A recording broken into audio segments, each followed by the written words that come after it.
Every step forward is a new beat to your drum. Achieve success with Global.Media.com. Let's celebrate it with or without champagne or... Hello, Michael, Mr. Calm, you're here. How are you doing? I am. And Alright, I how can about hear you now. I could hear you before, but I was somewhere else. Yeah, I couldn't Dr. hear List, you. how are you doing? I'm I've fine. missed I've missed you. I missed you both. I miss Michael especially, right? Okay, I've been around. I'm trying to fix up so many things, but last 2 weeks I was trying to connect, but it was a bit difficult. Maybe because of the What? weather, but I'm good now. Excellent. You know, you know how hard it is to find you, Dr. Leslie, on my even in my inbox, in my DMs. I don't know why LinkedIn every so often just takes you away. Yeah, It's weird. It's very weird. You know, so I try and I think it's gonna be easy to find, but I have to go and do a search for you, and then find you, and then message you. But you know, you're here. I'm happy. I'm in heaven. yeah, I'm fine. Mr. Carl, how are you doing? How you doing, Dr. Leslie? Speak a bit louder. Turn your camera off now, right? And then eat your breakfast. Convenient is fine. It's fine. You can eat your breakfast, What right? do you eat your breakfast? It's breakfast. I haven't had breakfast yet. Oh, I just had Oh, breakfast Zara. now. Yeah, I can see that. You know, it's perfectly fine. Nothing wrong with that at all, right? No, welcome. Look, even if it's just What us you having talking for to ourselves. breakfast, Zara? Sorry, Carl. What you having for breakfast? Peanut butter and spaghetti. Peanut butter and spaghetti. Obscure taste. Who said that? It wasn't me. I didn't say. I never say such words, right? Let us see. What's your plate look like? No, You can't. peanut butter This is got to nice. let you see. Let No, us see. that's- Give us a visual. You know that there's food parties on live streams, right, Michael? You know, you can basically have a food There party, then show I didn't know your that. food. You know, Wow. show your food, and then eat. As Yeah, long as that you eat, looks now you get to totally enjoy it. delicious. There you go. No, it had fish in it earlier, but it's finished. I know That's you're a fine. fish. You're a fishmonger. Yeah. That's a bit much. That no, a bit much. Zara is many things. A fishmonger, I'm not sure. And are you Zara? Then do you sell fish as well? Oh no. Okay. No, I'm a teacher by trade. I'm a teacher. I teach teachers, Mr. Calm. So and kids. So I spend a lot of time in the week. And run a wholesale business. And A hostel and business. wholesale, and then do A hos- podcasting. Yeah, today. So Mr. Calm, my Mhm. mother has decided to give me her business to run after 12 years. Yeah, 12 years of having it. Were you running it for 12 years? I was running it for 2 years, then I gave it to her to run because I went to university, and now she's running it from the back part of things. So the reason I came here today is because a lot of her products, her products are sourced from Sudan, because Sudan has a war currently. It's very hard for her to have the products over by cargo or shipped properly how she normally does. And if you think of like shea butter or cocoa butter or acacia wood or sandalwood from Sudan, it has it requires a specific temperature and a specific storage facility. And if you're in war and you're sending it to the UK, it takes longer for it to arrive here because it has to go from southern Darfur to the south of Sudan, and then from the south of Sudan it gets taken through to, there are all these checks, through to Egypt. Then from Egypt it runs basically in a circle and comes to the UK. Instead of sending it through Spain, because you can go to the Ivory Coast and then just go to Spain. Where's Spain? Wait, let me see this. Let me draw a map from where Africa. Okay, so as you can see, Mr. Khan, I grew up in the Middle East, so I normally remember things from the Middle East. But from the Ivory Coast to Spain, no, from Sudan to Morocco, from Morocco to Spain, then from Spain to the UK. But it's more expensive that way. I'm pretty sure. Why don't you just source it from Uganda?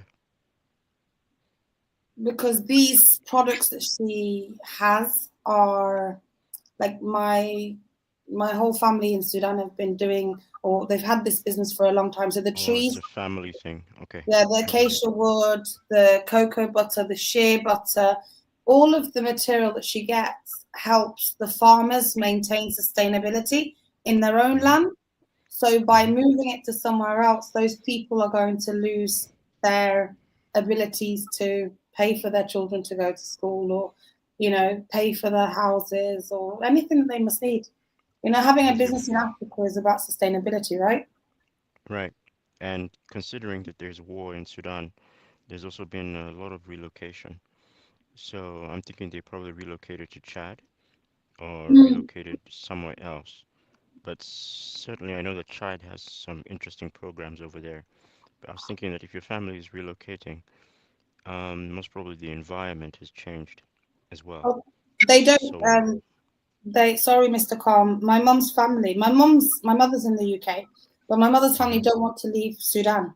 They refuse. They would rather die on their land than allow anyone to take their land from them. So, you know. okay, so they still have the land. Yeah, they still have the land. It's just there's more restrictions currently because the nomads have caused lots of problems in Africa, I guess, as they tell me. This But is that's tough. a political thing, though. Hi, Leslie. Dr. Leslie is there somewhere. Yeah, I'm good. I'm good. I'm good. I'm good, Zara. I enjoy you eating. I enjoy you eating that. What do you call that? Is that noodles? Ground nuts. It's ground nuts. Peanut butter. It's ground nuts. Okay, It's not peanut anything. butter. No, granite. That's good. No, it's cool. It's cool. I wish I could eat something like that. Mm. I See? like no. I Peanut like butter no and whole fish. nuts and shells. That's my thing. But groundnut sounds Oh, alright. yeah. Sometimes in Africa we don't appreciate what we have. You have the Mm. granite everywhere, you have the peanut everywhere, you have everything everywhere. Like when you're talking about shea butter and the cocoa butter is everywhere. Like in my area here, a lot of people use them, the natural ones, they use them to to rub their body, and also they use it to heal wounds, heal sore wounds, and also Yeah. broken bones and all that. They use it a lot. In Africa, most of those things, when we have them in Africa, we don't value them. But when you go This, out of the country, this is our conversation today, Dr. Leslie. You know, we have many things that we don't value, or we're not making work. And I'm kind of a bit miffed about why we don't make these things work. You know, I guess others do. I think no, but not everyone, not go out 100% of in every Africa. country, right? You know, but there is more appreciation for what we have. Whereas in Africa, we seem to have a gap. It's what I call the missing link. That's our conversation today, my friends. Like, of course, I love to have your thoughts, your ideas, your insights, Yes. maybe your questions too about what this missing gap is. So I will show you a very short video by our friend Vusi, who's Michael's best friend, Michael's top influencer. Mr. Comes with top Vusi, yay! See, but I was so jarred trying to find what to show you today to make to learn from and make our points, right? Why are all the videos about Africa on Instagram? What is going on? Where do you Someone want tell them to me. be? YouTube, everywhere else. I just want I want a full screen. I don't want that stupid real thing. It's so annoying. It gives me a headache. You know, I don't do reels. I don't believe in 50-second videos. I don't know. That's just too short. There's no point. It might help you get some eyeballs, but it's not going to convert to anything. It's so annoying. Because we don't learn anything. It's all about digital space and money. Because they can't create videos that are too long because it's going to eat up all your data. So in order Except look, let's Mr. Karma, I hear you. Let's say, I know you're right.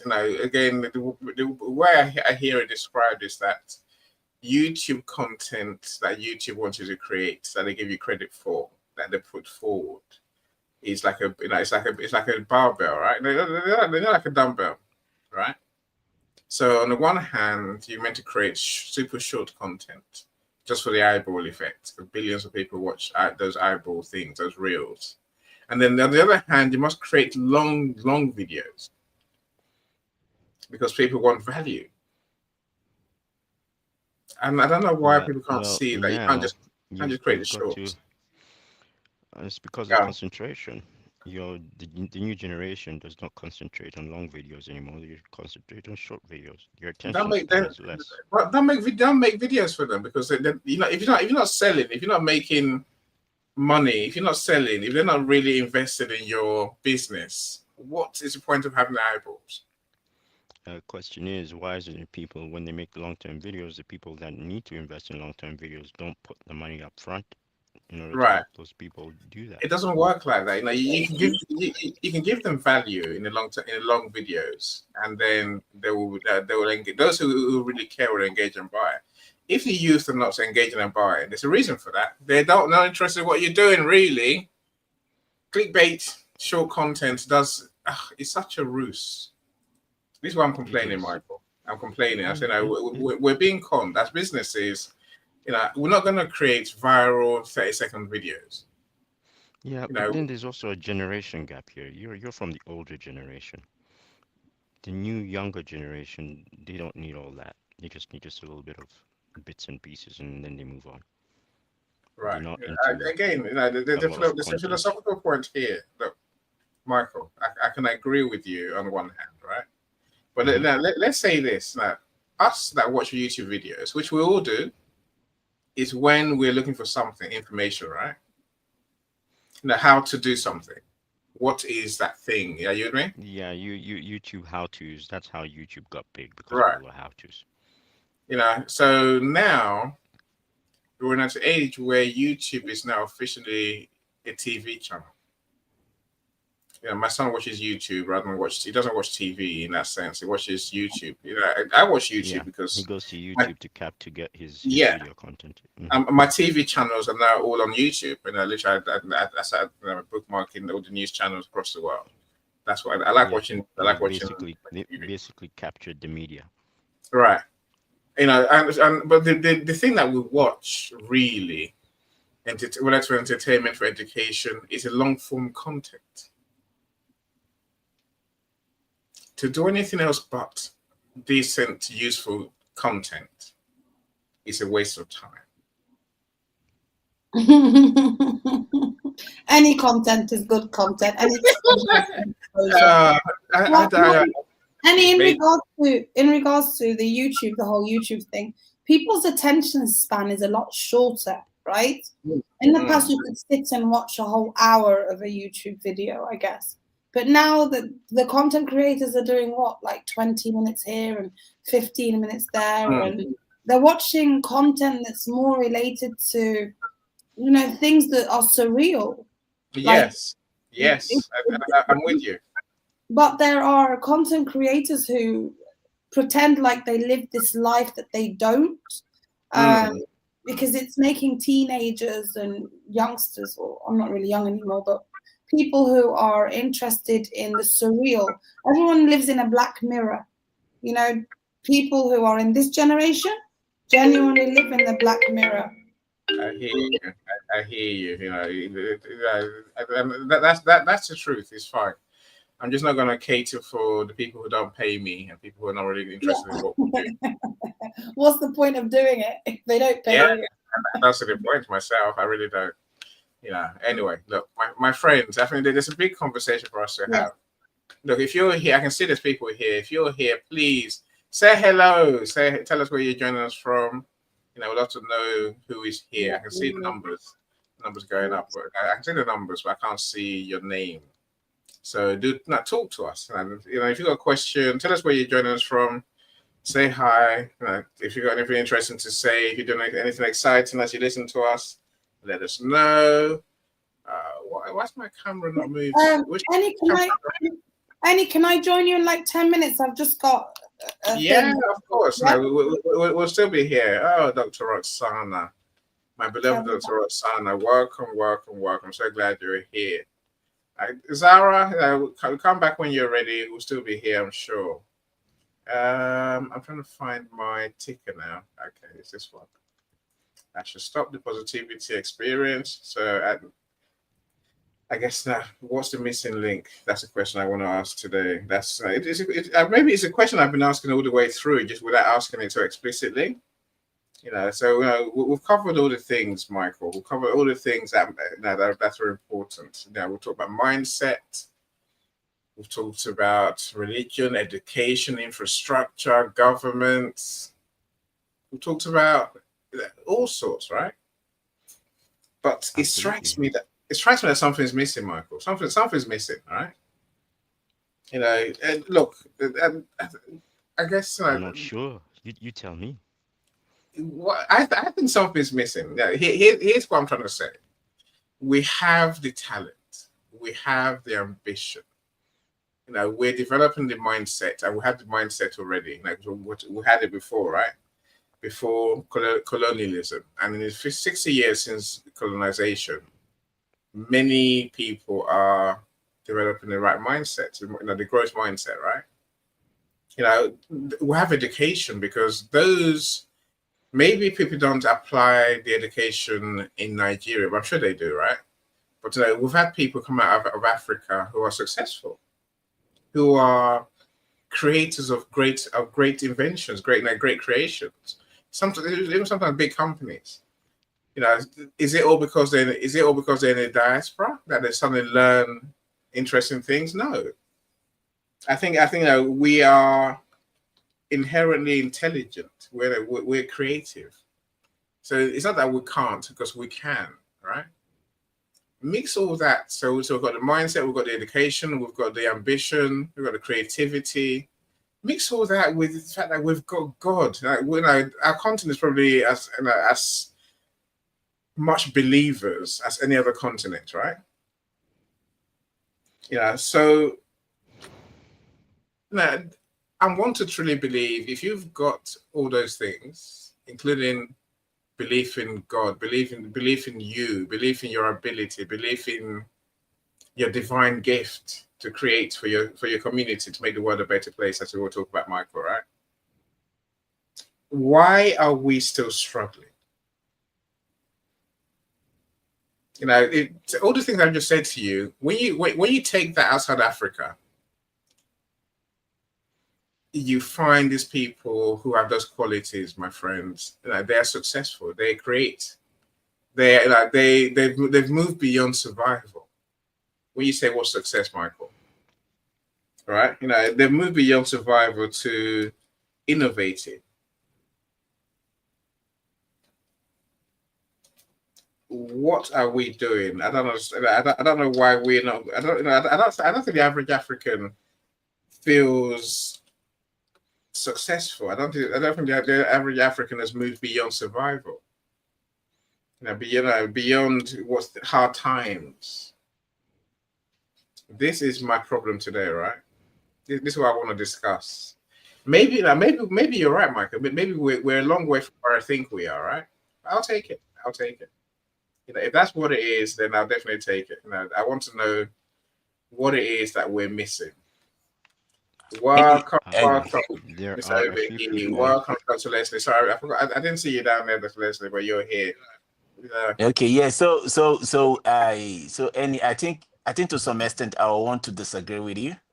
Please go for it. Go for it. Make me feel better today. Okay. I want to disagree with you to some extent. I know also we have the problem. We have the problem in the government problem. We have the political landscape issues. We have so many issues around Africa. But I Mm. must tell you something. There are so many organizations, there are so many individuals that are building something great in Africa. I Okay. must tell you that.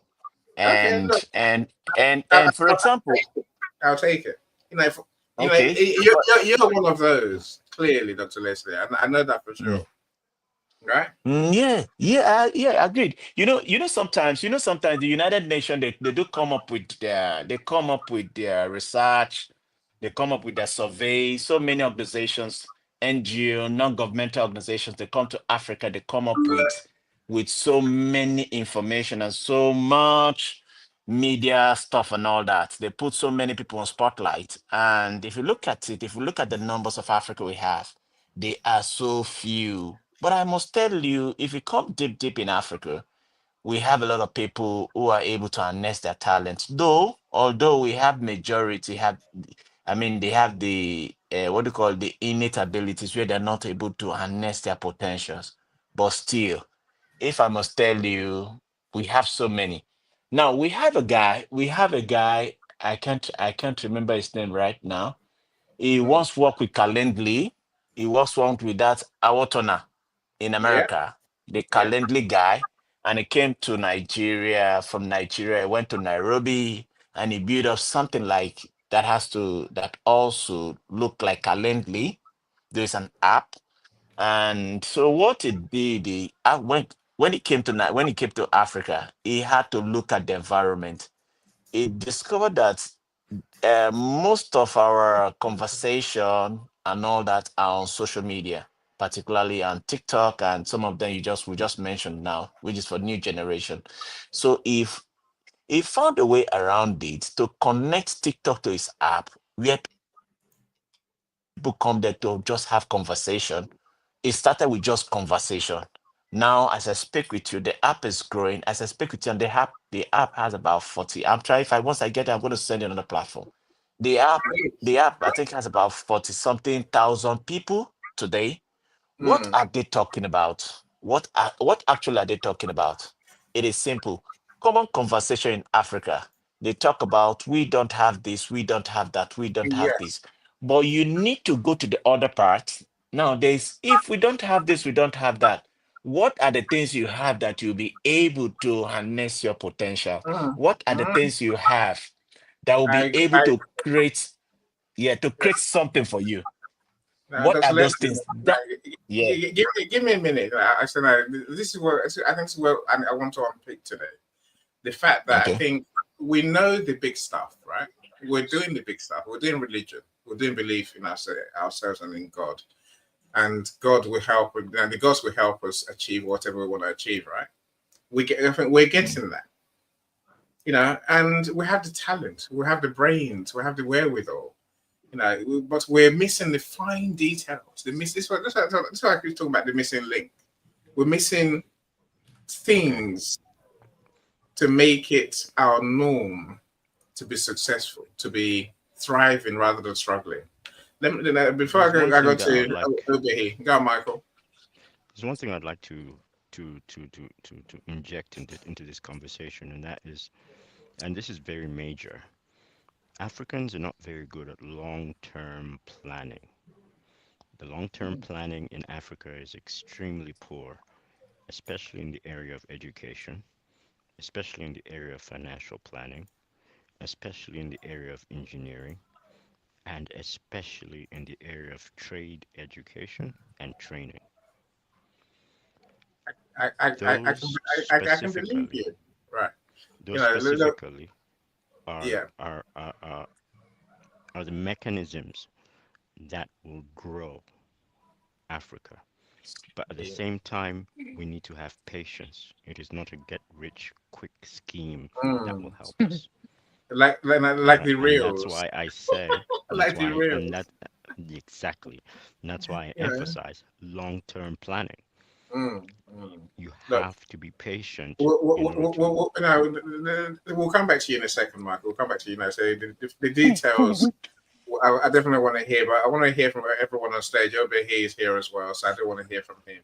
Let me welcome Elizabeth. Hello to you, Elizabeth. Thanks for joining us. Robert, I don't know why you're showing up as LinkedIn user, but I see you. So I believe success is how we can achieve and get to our goals. I agree with you. And everyone has talent and potential. And of course, you mentioned the obvious, with a positive mindset. I wonder what that really means. Look, I'll say it again. It takes alchemy to achieve success. In other words, it takes many turns, many different things to work out. Mindset, having clear goals. Mike was talking about planning. Dr. Leslie, he's talking about, I guess, our will to create and our will to sustain.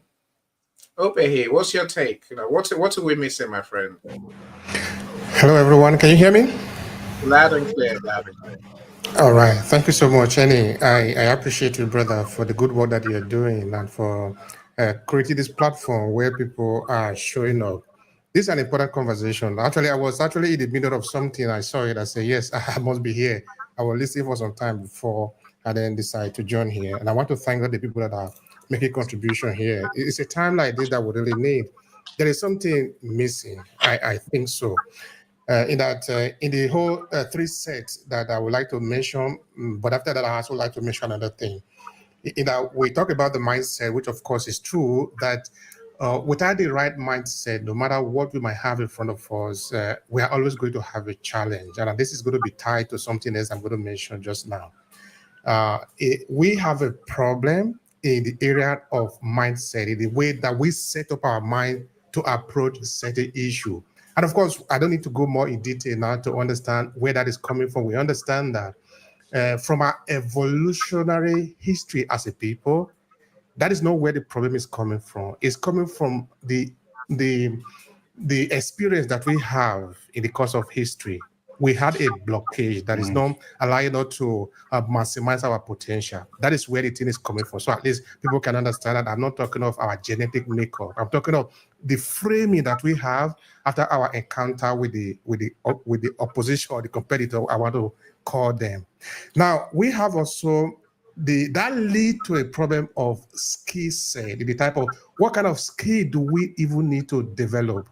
Because that is going to help us to be able to be competitive in the world. I see the guy that was talking before, we're talking of Calendry. Actually, the guy that founded Calendry, the name is Tokbe Awotona. That is a Yoruba guy that, according to Forbes, now is worth about $1.4 billion. Then I think he later sold it or something.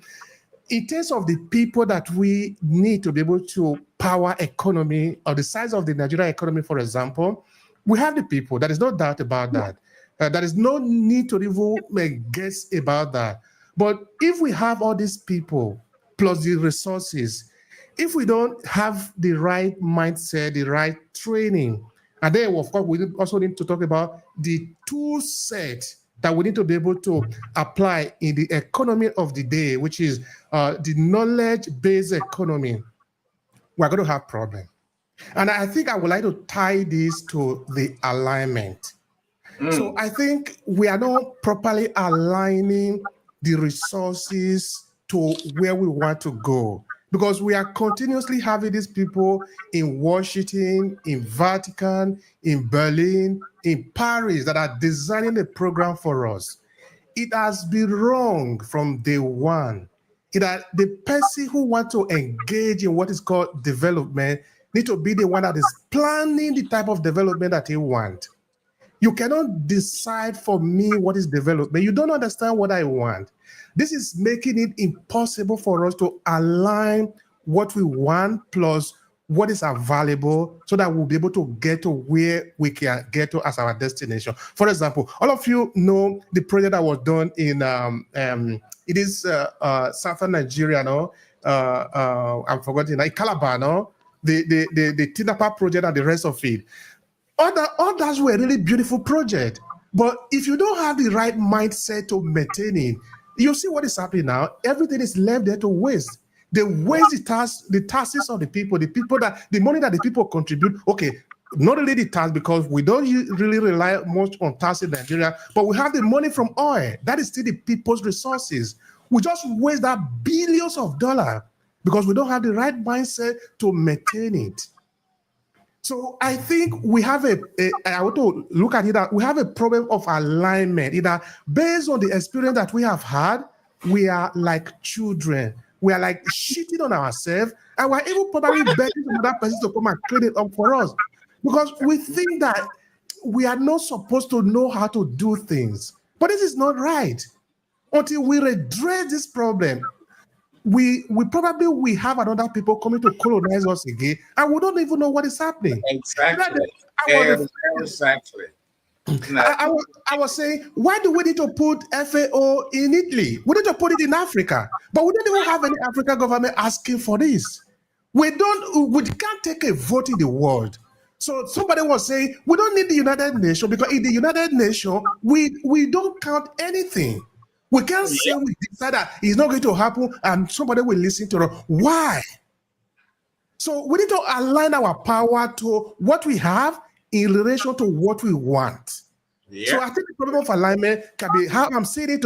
I might be wrong, but that is how I'm seeing it. No. Miss Overhead, I don't think you're wrong. This is what I want to talk about today. This is why I say something's missing, right? You know, and alignment I can accept. I think that's a missing link. Now, I'll tell you why in a second. Let's Zara, what's your take? What's missing? Africa has it all: talent, youth, ambition, energy, ideas, education. Like what mindset? I'm here, and I can see where you go. Okay, and if we even have religion on our side, what the hell is? Why aren't we making it? Yes, colonialism, as over here mentioned, held us back, but we must move forward. 60 years on, 80 years on from being independent, we must move forward. Go on, Zara, please explain. Tell us about your take.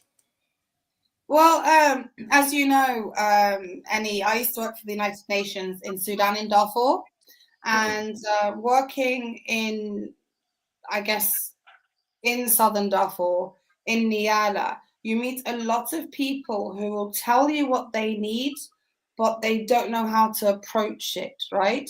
I think the problem with a lot of organizations that are in Africa is they come with a purpose for themselves and themselves only.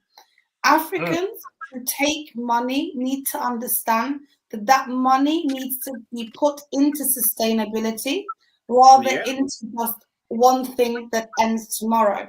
You know, the United Nations comes in and it does what it needs to do. Yes, it causes situations. Everyone speaks a different language. The United Nations is one language. I'm not talking about languages in English and, say, Arabic, for example. I'm talking about language and empathy and understanding.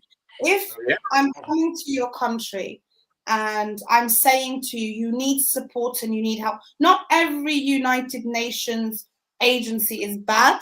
Not every United Nations official that works within the UN is bad. You will find the good and you will find the bad.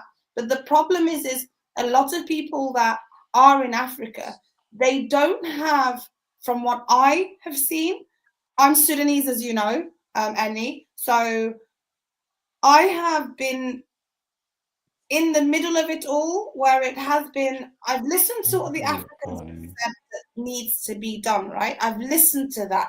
I completely get that. But then I also understand from what the colonizers' mind is trying to say. Everyone speaks a different language. If someone is going to come into my house and I'm going to wage a war on them, they're going to wage a war back, right?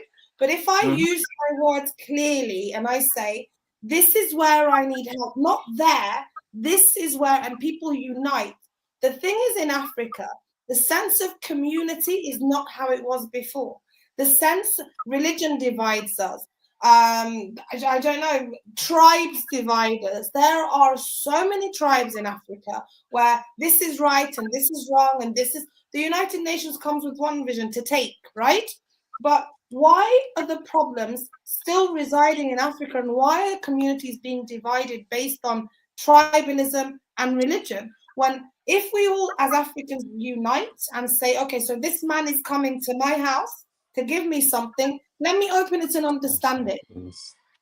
Instead of saying they're coming to take, they've taken already, right? They've taken already. So why would I allow them to come back and take this time by force? Why would I not understand to use the words? You understand, Annie? There have always been colonizer schools, right?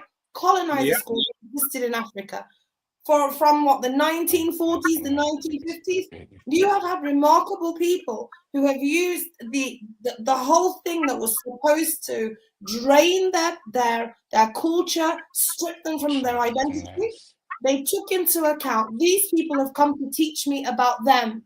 Let me learn, but never forget who I am. And a lot of people in Africa, they're like, oh, so I'm better than you because I have better education, or I have better. There's no unity in it.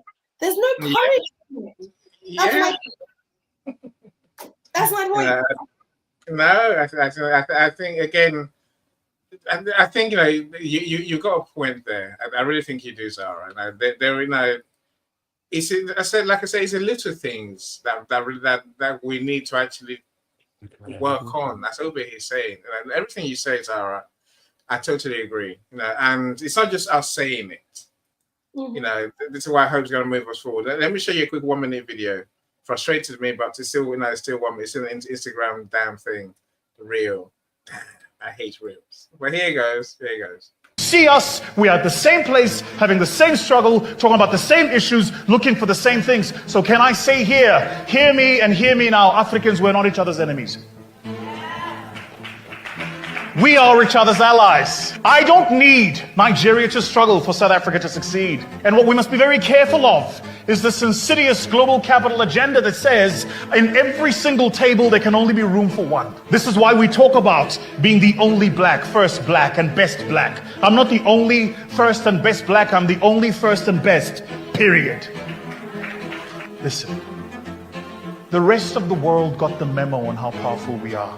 The only people who have not yet opened the email, downloaded the attachment, and opened and made live the PowerPoint presentation of how incredible Africa is Africans themselves. And so I want to challenge our brothers and sisters who are not in this room, but who occupy positions of power. If you have nothing good to say, say nothing. But if you must say something, then highlight a story of growth and a story of success. Everywhere you go, if you see us, we are the same. Again, I'm sure you agree. He was pretty much saying what we're saying, right? The potential is there. Go on, please. Go on, Dr. Leslie. Okay. Vusi, what Vusi is saying, that's true. Most times we just look at the environment, and sometimes we the Africans we underrate our potentials, and also we underrate our community, and we underrate what we can do. We don't see exactly what we can do. What's this man's name who talked now before Zara? Someone Obehi. Okay, Dr. good. Obehi. When he talked about what do you call it? When he talked about not maintaining what we have. The fact is that Michael spoke on long term. Long term, yes, that's key. You mentioned one thing. We keep mentioning something, which is mindset. How about the attitude? What is our attitude? Now, how do we respond? How do we respond to situations? If I'm a professional, I should be able to use professional attitude. If I'm doing something personally, I should be able to use personal attitude. Possibly. Now, what it means is your attitude need to be specific with what you want to achieve or what you want to get in life.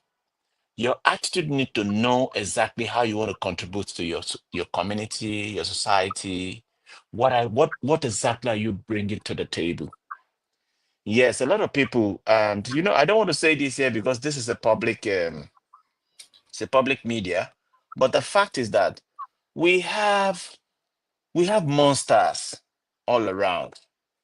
The monsters, most of them, they come to Africa to ensure that Africans are not able to harness their potentials. They do everything to see how they are able to manage how you think so that they will be the one to be your landlord. They will be the one to dictate where you can go, how far you can go, what you can do.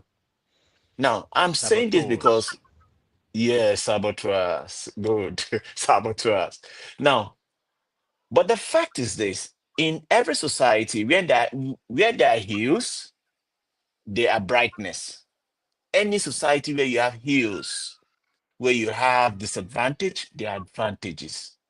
When I understand who is this man, the man that is coming up to say, no, if you want to grow, I will bring it, token to give to you, then I will take every chunk and control you. Now, in controlling you, it also have the power to control your potentials and also have the power to control Mm. your resources. Now, one of the things, Or your attitude. That's yeah, in yeah, us. That's within us. yeah. So I think he talked about colonialism. I don't believe in colonialism. I believe in pragmatism. I believe in everything we do, we have what it takes. If someone can leave America and come to Nigeria, come to Kenya, come to Rwanda, come to any of this part of these countries, and he or she started a small farm, a small scale farm. In 3 years, the small scale farm becomes so large. So what happens? Attitude. Mm. It is not because the man is based in the United States or the man is based in UK or the man is based in Canada or the man is able to see so many things in America and all that. Now, when you take your time to look at the people in in UK, the black communities in UK, the African communities in UK, even the blacks in UK who are born in UK, listen to them for 10 to 20, 40, 50 minutes. They have this rooted behavior that one, see, that thing called attitude has to do with the way you think, Yeah. and it has to do with your environment. Now, if the way I think, I'm an African, why am I not thinking of someone colonizing what exactly that I have? Why? It is because I tend to look at so many things. When I look at my environment, when visiting UK, when visiting Canada, I see they have a systemic approach to everything they have. In Africa, we don't have it. Most of the things are broken. We have broken systems everywhere. And putting them together takes a lot. So what do you do when you have a broken system? You fall back to your I mentioned something some time ago. I talked about the mindset, the attitude, and the skill sets. Mm-hmm. No, The again, attitude itself. that's what over here was talking about alignment. The things that we have, Yes. but they're not aligned. They're not Yeah. working together. They're not In good. That's unity. the right word. Yeah. If I'm thinking pragmatic, if I'm a pragmatic thinker, what relevant skills do I have that I can give to those who wants it? Mm. That is one. Then, if I can do that, what is my attitude in developing myself, in growing my skills to fit certain markets? When you don't put all this, you don't connect all this together, it makes people to rule over you. It makes people to take decisions for you. And that's what Yeah. we suffer in Africa. So I agree. when I'm equipped, the moment I'm equipped, now the way I'm equipped right now, it makes me to speak the way I want to speak. And if I don't want something, I don't want something. Because I know because I have the skills and the way I think will make me to go to an environment where people need me, when they need my skills or they need my relevance. I will be able to fit in that kind of society or that kind of environment. A typical African, like what that man said, they created a mindset, they create this mentality that there is someone who is going to come to help us. The moment you start creating, someone is going to help us, someone is coming to help us, someone is coming to help us, like in Africa and Nigeria and some part of this, they depend on their government too much. No one's coming, Dr. Leslie. No one's coming. There's no rescue party on there. No one's on their way to come and save us. Those who come as Zara said, come to take. They don't come to save us. No, we have to They're save not coming to save ourselves. us. So if they're not coming to save us, what do we do? Now I give example from sport. Now look at the Tigress. The Tigress recently they won the African basketball championship. Now look at what someone said, because some of them are coming from United States, but some of them are locals. Some of them are locals. So what happened with the local and the ones coming from United States? How do they think? There is a playbook. They have a playbook, like what Michael talked about. They have a playbook. They have the playbook for long term, short term, and mid term. So when I have to bring them together, what the first thing I do here is to work with their mindsets. Then in their mindset, I ensure that I align their mindset with their attitude, how they behave and how they think. The movement which has to do with physiology, and the thing that has to do with the brain, which has to do with psychology. What do? You bring both of them together. When you bring them together, there is tendency someone is going to think right or someone is going to think the other way. Either you think right or you think false. So it has to be the attitude, the mindset, and what kind of skill sets do you have? Now, let me give you another example. Most of the startup, you see, Americans will come up, most of the Europeans will come up with money. Investors will come up to millions of dollars. They will come to Africa and invest money in Africa. Now, one of the things they do here is this. A startup founder, the first thing is to do is to go to and find the market. Look at the market. Who needs my products? After finding who needs my products, Michael just mentioned something. That thing, when I have my MVP should be talking about 10 years. My MVP should not be talking about 2 years. My MVP should not be talking about 1 year. My product should not be talking about 1 year. My product is not just talking about how to take over the market. If you want to dominate the market, you must have a long-term plan. You must have strategy. Yes. You must have what it takes. Your attitude should be on point, and you should start thinking. A lot of entrepreneurs do this. They feel the skills can take them to wherever they want to get to. Skills cannot just take you to wherever you want to get to. What can take you to wherever you want to get to is mindset. Yes, yeah, Some people don't have your attitude. What's it, Dr. Leslie? Look, I think we have our friends here. I see Belinda's joined us. Welcome, Belinda. Yeah. I say Gladys is here as well. Welcome, Gladys. I'm so glad you're here. Right? Belinda. Thank you. Look, my friends, here's and I know most of us are in the diaspora. That's a weird thing, most of us here, most of us who listen and who have these conversations and the diaspora, that's deliberate on my part to invite who I want to invite, right? I know who I want to speak.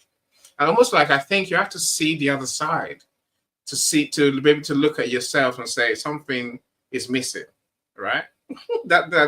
So I'm not gonna cry about it, but see, I have this belief that everyone here can be a global leader in whatever you do. Really, whatever we do, we can lead the world. It's all the things that Dr. Leslie is talking about there. Our attitude. They're saying over here mentions alignment. Michael mentions, of course, mindset. And even Vusi mentioned, Zara mentioned that we take.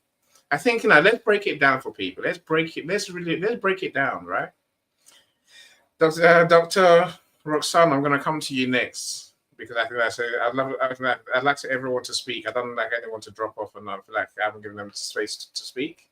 And then we'll do the round again. Dr. Roxana, how are you doing? What's your take?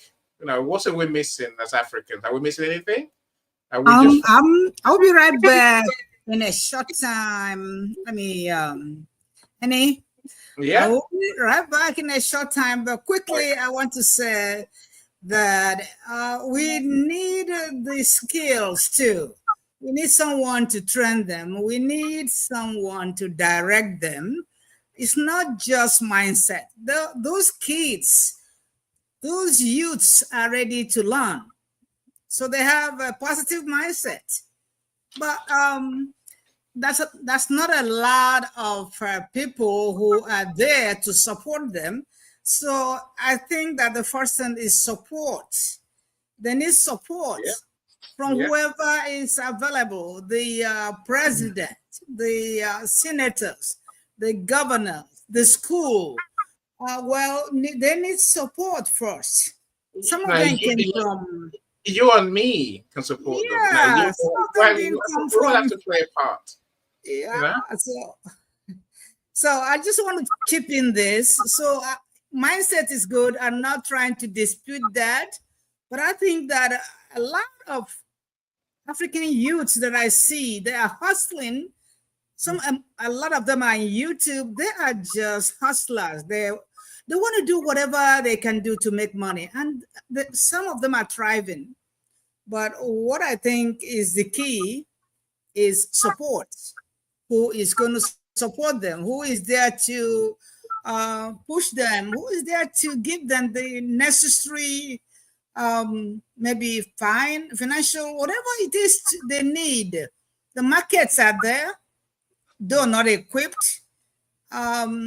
There's a lot that they need, and they may not have them. Actually, I want to say they don't have them.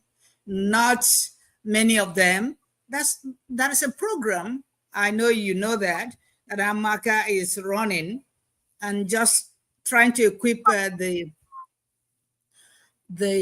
youths to go to do their PhD, and you can see that only a few of them can afford to pay the little money required to take the course. So what I'm trying to say is, it's not just about mindset, because when it is a negative mindset, it means people are not prepared the way I understand it. But a lot of them are prepared. They have positive mindsets. Dr. Roxana, this is a conundrum. This was why I'm so agitated or aggrieved today, right? We have everything. We have the mindset. We have the talent. We have the ambition. We have the energy. We have God on our side. Why are so few? I'm talking about, when I say so few, I'm talking about the average man. Dr. Leslie's exception. Yes. Over here is exception. Over here. They're not succeeding. Right. We are, but we're the diaspora, right? I don't believe that we can't do it. I can't believe that in Africa, resources stops us. I think our mind stops us. I think we stop. There is something that you keep on stepping over, and Dr. Roxanne actually pointed it out, and she is definitely pointing it out. But this is something that we in the diaspora are missing, are not even understanding why. This is what we miss. This is what Africa is missing. From my point of view, the diasporans come in and they're introduced to, or people who go into diaspora are introduced to long-term planning. They're introduced to mid-term planning, and they're also introduced to short-term planning. For all these plans, there's got to be a mechanism, a support structure that gets you through short-term planning, that gets you mid-term planning, that gets you long-term planning. Those support structures are found in the West. They've already been activated. They're already there. It is just a matter of you going in and implementing them. Okay? These support mechanisms for long-term planning and for mid-term planning and for short-term planning are kind of like, they're like support pillars. All right? They're like support pillars. We've already spoken about the youth having a mind frame issue. It is not a mind frame issue. Their mind frame is there. They're set. They're ready to go. What we're talking about right now, we're saying is that they do not have the support pillars. The diaspora is not putting in enough support pillars, not helping them create those support pillars or engage those support pillars that can lift them into short-term planning, mid-term planning, long-term planning. Okay, Look, Michael, that is what we're looking Michael, I for. agree. Look, I agree with you. I see where you're going, and I think this is where the truth lies, right? I really think it is. There's a word that's missing. There's the way it says support, when Dr. Roxana talks about skills training, and I just say we need to raise each other, right? I think the word that's missing and the thing that's missing in our hearts, and I think it's in our hearts, right? Well, in our mindset is good, but unless you have genuine love for each other, Vusi wasn't wrong. Vusi said we're not enemies. We must see ourselves as those loving community that we are. That's where our success lies. But we don't tell our kids this. We leave people to apply mindsets, apply faith, apply belief, right? But without love in your heart, you're going nowhere.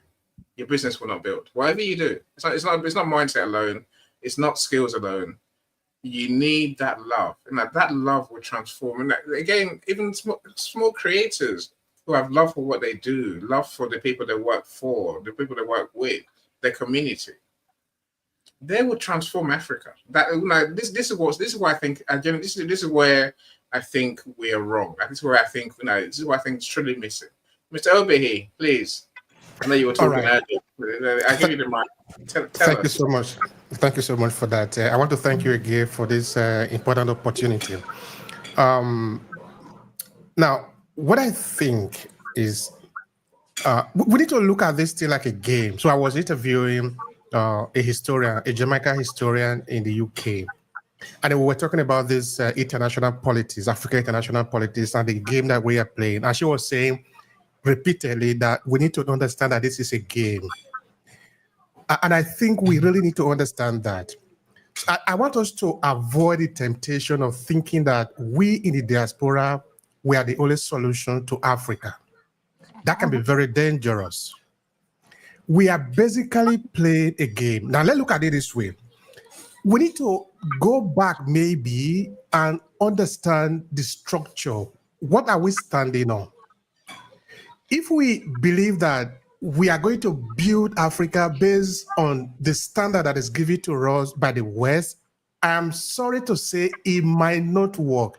There is likelihood that it will never work. Because it is not possible that somebody can give you the possibility to lift up yourself. We don't need to believe this. We need to find out how did other people like us in the land that we have been, how did it be surviving? I think any model that is going to work for us need to be built. It need to come from the ground. It need to come from there. It cannot come from Washington.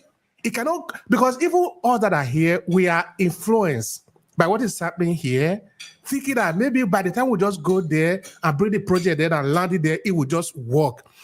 It is far more complicated than that. Okay, Africa is different from every other continent in the world. I want us to pay attention.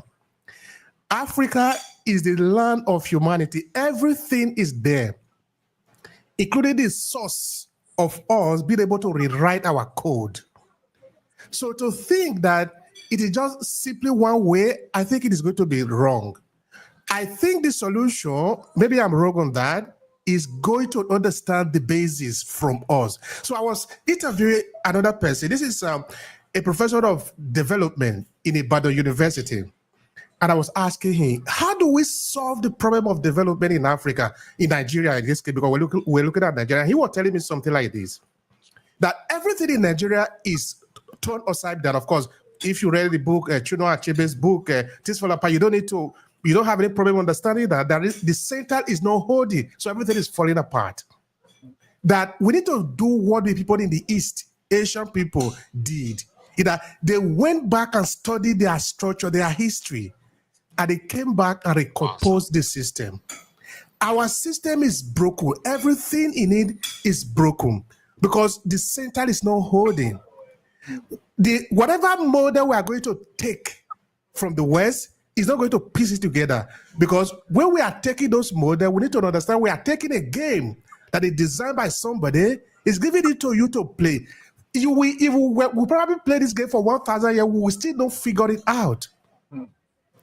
But if we go to understand our game, because we also have games, if we go to understand why is it that it was forbidden for you to, okay, in my language, it is said that you cannot see your brother's blood, you cannot see your sister's blood. What it basically means is that it is prohibited for you to kill your brother. Either whatever dealing you need to do, you need to make sure you protect the family. You protect the source where you are coming from. But why is it now that today, as we are talking, a child can sacrifice his mother for money in what we call money rituals? Is it new? That's area. It's crazy. So we need to find a way to tie the center, to tie the value system, to understand upon what are we even going to fight? Upon what are we going to make peace? Upon what are we going to be able to survive? But anyway, I'm not saying all this to say that it is impossible. There is a solution. The solution is within us. The solution is right there in Africa. It's not going to come from the West, from Vatican, from Harvard. It's not even going to come from only us. I see us as only one of the many solutions to African problem. But the biggest part of the solution is right there. It's right in our history. So we must go back and understand who we are. From there, we build it up. We cannot build it from up to the ground. We must build it from the ground to the up. Yeah. Maybe I'm wrong, but that is how I see it. No, I don't think I really don't think you're wrong. You know, so of course, those who are here, you know, so we'd love to hear from those who are in the comments. You know, what do you think? You know, what do you think we can learn? What are we doing wrong? What can we do better? Like, what are we missing? Is the question. Not doing wrong. What are we missing? There's a missing link somewhere in our evolution, in our progression. Over here, I think look. What is the African way? We'll talk about Ubuntu quite a lot, especially in this room. You know, but I think I had a response from Tobiloba. And here's what he said, which I think it ties in what we're saying, or what you're sharing over here. He says, people are too slow, particularly Africans. Some of us are even afraid to prosper.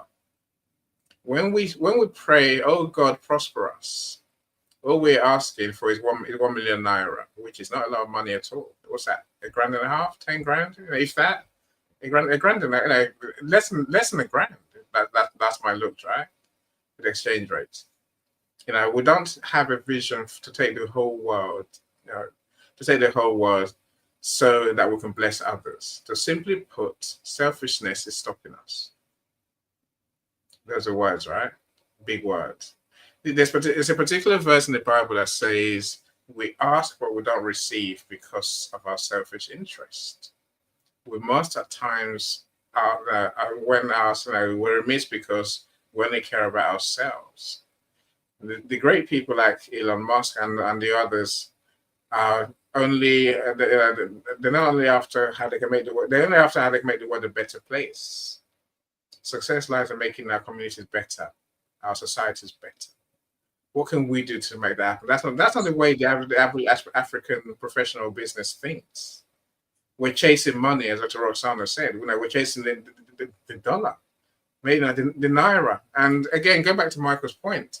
We're chasing those things in such small amounts that all we can ever do with those things when we do get success that we pray for, that we beg for, that the gods give us, is survival. Therefore, chasing poverty, Annie. You're chasing poverty. We are, but only we can change that by thinking prosperity, thinking. I go back to my point about love in your heart. If you really want to change what we are, who we are, our situation, you need to, someone has to go big to really help our communities. So because when you go big, when you go bigger than you, when you go bigger than Survivor, Michael, when you go bigger than community, bigger than a month's plan, a day's plan, a week's plan, some of them don't even have that, right? That's when we get our needs met, but we also get to meet the needs of others. You know, so I'm going to what I would say is if the heart of Africans is ablaze with a burning passion to advance the world, ideas will flow within and wherever the idea is. Changes will take place, and the presence of change means a whole new world. This is over here. I hear you. I hear you. You know, we do need to look at ourselves and genuinely think, how can we make a difference to others? It can't just be about us. You know, what we keep thinking about us, nothing changes because, you know, me, I'm doing fine. We're all doing fine, but you know, how are we gonna use that as love to help our brothers and sisters? What's the African way over here is talking about? You know, do we really have an African way? I'm beginning to doubt that question. I'm really beginning to think maybe that's just a ruse. You know, it's a red Do herring. we actually have anything called African way? Do Do we we, have an Dr. African way Leslie? of doing? Do we? Of course, of course, of course, of course, of course, of course. Tell Okay, us, please, tell us. okay. If we have the African, look. I think sometimes we want to put it this way so that we can elaborate on it and also see how it works. The Americans, they have the American dreams. The Europeans, they have the European thinking. They how do we call it now? The European philosophy. The Chinese, they have the Chinese culture. The Indians, they have the Indian culture. The Africans, they have the African culture. But how is our culture? Now, if you look at that man, you know that man, one man wrote a book called How Europe Underdeveloped Africa. Walter Rodney. Few years later, he was killed. It's simple. These things are simple. Mr. Obehi, is it Obehi? Yeah, is talking about start our own thing. Start our own thing. Now, if you need to start your own thing, you first of all look at your culture. You mentioned history. Look at your culture. What is your culture? What are the values? What are the morals? The values and the morals is what makes a man to understand his culture. Now, when you have that, it also boils down to you, the way you think, attitude, how you think. Nobody, like you said, nobody can come to Nigeria, come to Africa to do something for us that will fit us. But do you know what? Not until the Africans are able to accept re-education. See, you need to re-educate yourself. How do people think? The Americans don't think there's no superficial way of thinking, or there's no one way of thinking that made them so powerful and so much with that and all that. But I tell you, in attitude, like what someone said, people in Africa, people are too selfish. If you want to be successful, you must be selfish. Trust me. If you want to be very successful, if you want to be successful, Elon Musk and the rest you see, they are very selfish people. If you're not selfish, you cannot be successful. You must talk of self first before you can talk of others. What does it mean? I want to acquire skill. Do I need to acquire skill for the community first? I need to acquire the skill that I need to impact. When you don't put it to that level, you can't create, you can't impact. When you cannot impact, you cannot create. You take it from the grassroots, wherever you're coming from history, African history, and all that. The question is, before slave trade, we have Africans that are able to write, that are able to construct, that are able to build their houses, that are able to come up with the kind of clothing they want to wear. They come up with different attire to fit different culture, different tribes, and different ethnic groups. What is the meaning of that? Is that not thinking? That's thinking. So he mentioned something, Mr. Bay. He said, going back to the grassroots. Who are to go to the grassroots? We are to go to the grassroots. how you think. Now, when I'm in a classroom, I am teaching somebody. How am I teaching that person? Am I teaching to, am I coming to the classroom? My focus is to inculcate, or my focus is to come and make sure they pass their exams and they have their certificates. Two things. If I'm coming to impact, if I'm coming to inculcate, if I'm coming to transform, I should be able to keep to standard. Standard has to do with the way you think, your attitude, how you put it. If one can start it, others can follow. But when you don't start it, when you start it and after a short time, you disconnect, which is something Michael was talking about. There's no way we can grow. So one of the biggest problems in Africa, I'll keep saying it, is re-education. I'm not talking about going to Harvard.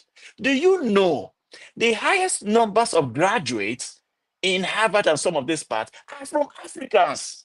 Are from Africa, sorry. They are Africans. So if they're Africans, some of them they're in diaspora, while some are in Nigeria, some are in some part of Africa. So what are they doing? What are they contributing to the economy? What are they contributing to the community? And what are they contributing to transformation, innovation, and growth of that of African community? When people don't connect, when we don't connect, when you connect, when you create a system should be able to manage chaotic approaches, should be able to manage ambiguity, should be able to manage anything that is unnecessary. So there must be a system. Who is coming up with a system? Is it an Africa? If it's not an African, if it's an American, like what Mr. Dr. Obey said, it can never fit to the way I think. But do you know what? You can also learn something from it and turn it around and make it become something great. Look at China. China sent most of their children from China to United States. When they sent them to United States, they sent them to go and do what? They send them to go and become engineers, technologists, business experts, and all that. Now, they duplicated what they have in the United States in terms of technology, and they brought it to China to test it and fit to their people. They created it to fit their people, and it worked for them. And the same thing Africa is consuming. So what does it mean? Forget now, the people diaspora, the people in Africa, the ones in Africa, you that understand the culture, understand the people, the norms, and all that. What exactly are we doing with it? How do we connect to our brothers? Is it for me to go to United States or go to some of this part, to go to some of this African community or Nigerian community to talk to them? What are we talking about now, for example? You go to African, some of these African communities are talking about jollof rice. Who knows how to cook better than this? Who knows how to cook better than this? Yes, it's a good thing. Yes, it's a good thing. But how many times have we sit down to discuss about, among us, among 300 of us here, how many of us have been able to affect our community in terms of what are your innovation, what are the new things, what are transformation, what are these new things you brought to the community that people are getting used to it? Look at it in Africa now. The common thing in Africa is fintech. What about edtech? What about normal the regular educational system we have? What about turning things around, causing transformation in whatever thing you are doing? How about recycling? How about so many things that you see, when they see one thing raining in Africa, they come up with it. As long as they're making money with it, everybody focus on it. Everybody go there to say, I want to make money. Just like what Annie said. I want to make money. I want to make money. Until we start thinking, what impact I, Leslie Ademola, will be able to put in my community? How do I impact my community? If I'm able to impact my community, and Mr. Obey and Dr. Obey is able to impact his community, Professor Rosanna is able to impact our community, Zara is able to impact our community, and is able to impact his community, you know what happens? You now start experiencing transformation because there's a chain. When the invisible chain is there, it's easier for people to follow with the kind of approach you bring in, the systemic approach you bring in. It is that systemic approach that will guide their attitude and help them to develop their skills. They start thinking like the way they want to succeed.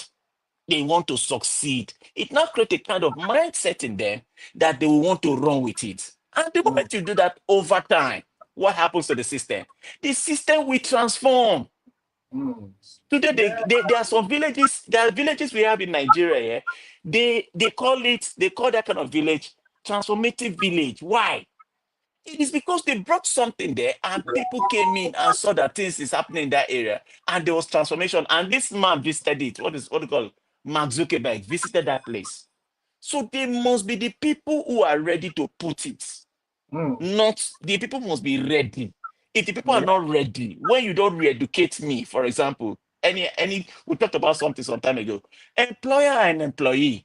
You as an employer, you employ people. You want them to follow your vision, you want them to follow your mission, and you want them to follow your core value. What do? You teach them, you tell them what you want, and tell them how they must follow it. When you tell them how they must follow it and they start practicing it, it is when they start practicing it that is when you build a system. Because repeated result is what become a system.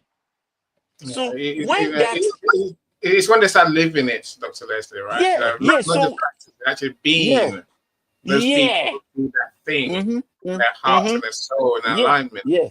It's for you to become you just have to learn to start first and foremost, appreciate it to become it. So when these things are not there, see, the greatest thing is the greatest tool is nothing else but the attitude and mindset and skill set. Nothing else. I hear you. I'll come back to the point that Celeste. All right. Let me welcome Joyce, a supermarket house all the way to Uganda and Kenya. Welcome, Joyce. Thanks for joining us. I'm glad you're here. Frank, I hear you. Frank says we need a mind reset. I hear you, Frank. Our values and esteem are battered. We're battered by the colonial masters. Yeah, I hear you. Welcome, Frank. Glad you're here. Now, AI chatbot creator. So that's what Frank does. To do connect with him, right? So I don't know what another call now, Rhoda or Nuba. I don't know which one. One or the other. Anuba sounds, it sounds more able. The rest of it, letters. Anuba, yay. Yes, okay. Hopefully it's close. If I've destroyed your name completely, if I have, please forgive me. No, shameful Nigerian. I accept that, right? Mr. Obe here, you're still unmuted, my friend. Feel free. All right. It's really an important conversation. It's an important conversation here, and I must say that again. I want to reiterate that the solution is not far away. Because sometimes that is what I really love to believe that we will find a solution. Only that we are going to have to do the hard work to be able to find, because this is not normal what is happening in Africa. I agree. Because what is happening in Africa is also happening among Africans, so that wherever we go, we take it along with us. Because when you remember the famous book by Carnegie Wilson, when you miseducate the child, or the title of the book is Miseducation of the Negro. When you miseducate a person, you tell the person that you are a dog. The person perform like a dog. Even when you take the person to a beautiful place, it will perform like that. I'm saying that to align with what the brother is saying before, that the mindset is very important, because we can actually format the head of the people. We don't need to take that lightly. We can format the head of the people like a computer, and we made them to do what we want them to do. That is what the government do. That is why, for example, if a war were to break out in a country, we could suspend some things and teach the people what they need to survive by. And they will live by that. Which is to say, if we give the people the right education, they will be able to do what we want them to do. So I think if we start going back to the source of the information, where the information is coming from, we can also begin to help ourselves. Because the mind, the head that you have, you can put anything inside, but whatever you put inside is going to condition how you behave.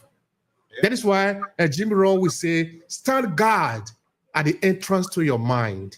Because that thing you are feeding in your mind is going to condition you. Okay, now, I was saying yesterday, telling somebody, that because there are different dimensions to the conversation. In that now we want the people in Africa, our brothers and sisters there, to contribute to the content creation in the world, which is fine. But how are we leveraging that to make sure that what they are creating does not abuse the people that they are representing? Yesterday, I was seeing an image on YouTube, sorry, on Facebook. I don't know if you guys have noticed it. The platform, Facebook, show a lot of images that are very gory, very horrific images, of course, created by Africans. Images of somebody just taking a knife and slaughtering somebody, and they put it out there. And these images get a lot of view. We say that it is algorithmic. But who is controlling the algorithm? If you put an image of an Italian there, they will be removed. Why? Because there is a value system here. But in Nigeria, we see somebody just taking a knife and choking it on the stomach of somebody, they eat tested and coming out.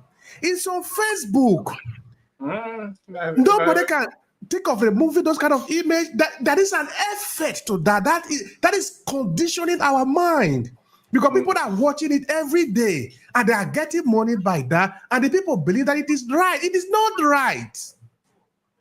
Yeah, look, I'm so over here. It's in between that and showing the car crashes that happen on our roads in Africa. And God, they are devastating.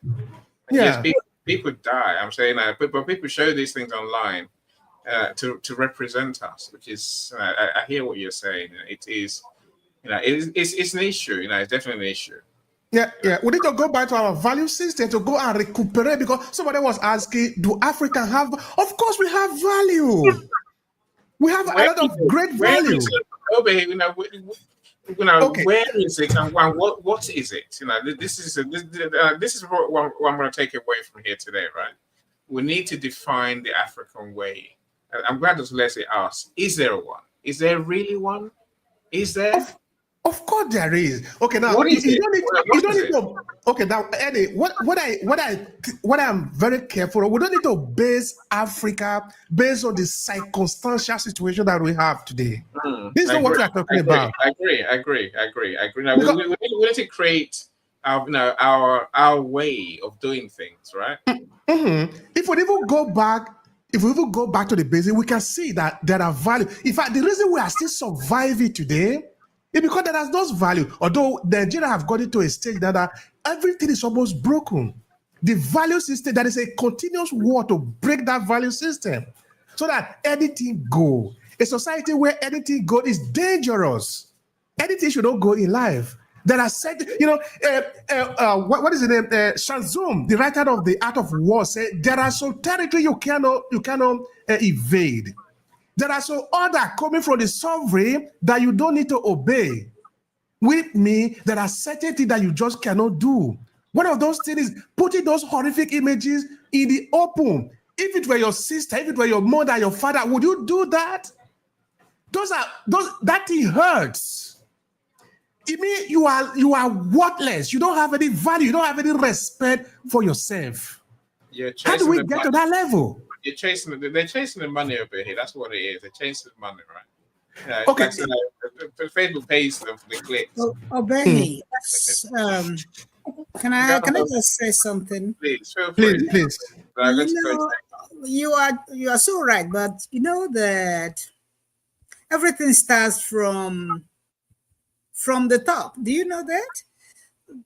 If our government, they do not care that they don't care that people are dying on the streets. Do you notice that people are just killed for nothing, and there is no investigation, and nobody asks about them? So it's like human beings die every day without. I just want to say that is how everything is. It's just like we don't care about our values. We don't care about human values. We don't care about industries. The youths are not employed. The government don't show a lot of interest. No. Imagine that there are some people, about 5 or 6 people are slaughtered somewhere, and you never hear anything about that anymore. Just that they died. That's it. Yeah, okay. So just that is how it is. People, we just laissez-faire attitude. I don't know who to blame. I can just tell you that. But one thing I do know is that if anybody is ready to help, you don't have to help the whole nation. By the way, before you can help anybody, you have to be standing. You cannot give what you don't have. But if you are standing, please, and you want to help somebody, start from one person. Just helping one person. You never know who that person is going to be tomorrow. Helping just one person is enough, because there is no way you can help everybody. But one thing I want to say is that it's like we don't care about ourselves. Okay, it's somebody that posted whatever you saw, the ugly video you saw on Facebook, just to make money, right? The same thing happens when an African is elected as a president or a governor, and they don't really care about what is happening to the community, the nation. They just care about their pocket, their bank account, their family, their children, and that's all what they care. So just like someone posted an ugly video of Africa on Facebook, that is how that's the same behavior. Like the president is just there as a figure, just the president. That is how a senator, I just don't know, things that's falling apart, just like Chinua Achebe. That's all I can say. Because if we care, if we care about ourselves, we can care about the video on Facebook. We can care about what about people dying everywhere in Africa, in Nigeria especially. And they just died today, and that's tomorrow. You ask about what about the investigation? What happened about people that were shut down? There isn't one. There isn't. There's no investigation. No investigation, nothing. That's generally the attitude. Nobody cares. That's the attitude. So it's just compared with somebody posting a video, an ugly video, just to make money on Facebook. That's just what that person cares about, to make money, to put in his pocket. That is the value, the kind of value. What do we have? Classless society. I'm sorry to say that, though. Classless society. That's where nobody cares. It's just unfortunate, but that's what it is. So when do we start helping ourselves? When do we start valuing what we have? That's a question. That's why we have a brain drain in Nigeria. When you see a doctor, before you know it, they are already taken to London. Before you see an accountant, you see a PhD holder is a mathematician. Before you know it, they are all taken to. So that's why there's brain drain. People are ready to run anytime they can get the visa. They're out. They just pick their family and they're out right there. Why are they running away? What if the system was? Nobody cares. What if the system was designed like this? So for us, Nigeria have certain characteristics. So Nigeria have certain characteristics that is important for us to consider. That we have the highest fertility in the world. The consequence of that, we have one of the most populated countries in the world. Very soon will be the third or the fourth most populated country in the world. Okay, so what if there is somebody that is benefiting from this chaos, this confusion? Exactly. So that society. That's what I just saying. What's that value? What is the value you have? Who's benefiting? I'd love to know who's benefiting. Of course, if we were to look at that, okay. Now let's look at some other area. Okay, maybe I might be diverted a little bit. Let's look at what is happening currently with this administration, where there is a war against farmers in Nigeria. There is war against those that are farming in Nigeria. Now, what do you think is going to happen? Of course, it's going to happen that this administration is going to import more food in the country because you have a population of more than 235 million people. They are going to eat. How are you going to feed them if the farmers are afraid to go to the farm? somebody must make the calculation. Somebody must have understood that there's going to be like this, that the food is going to come, but from where? Who is going to sell this food to the country? Who is supplying this weapon? How come this miscreant are able to go with AK-47? Which border are they entering?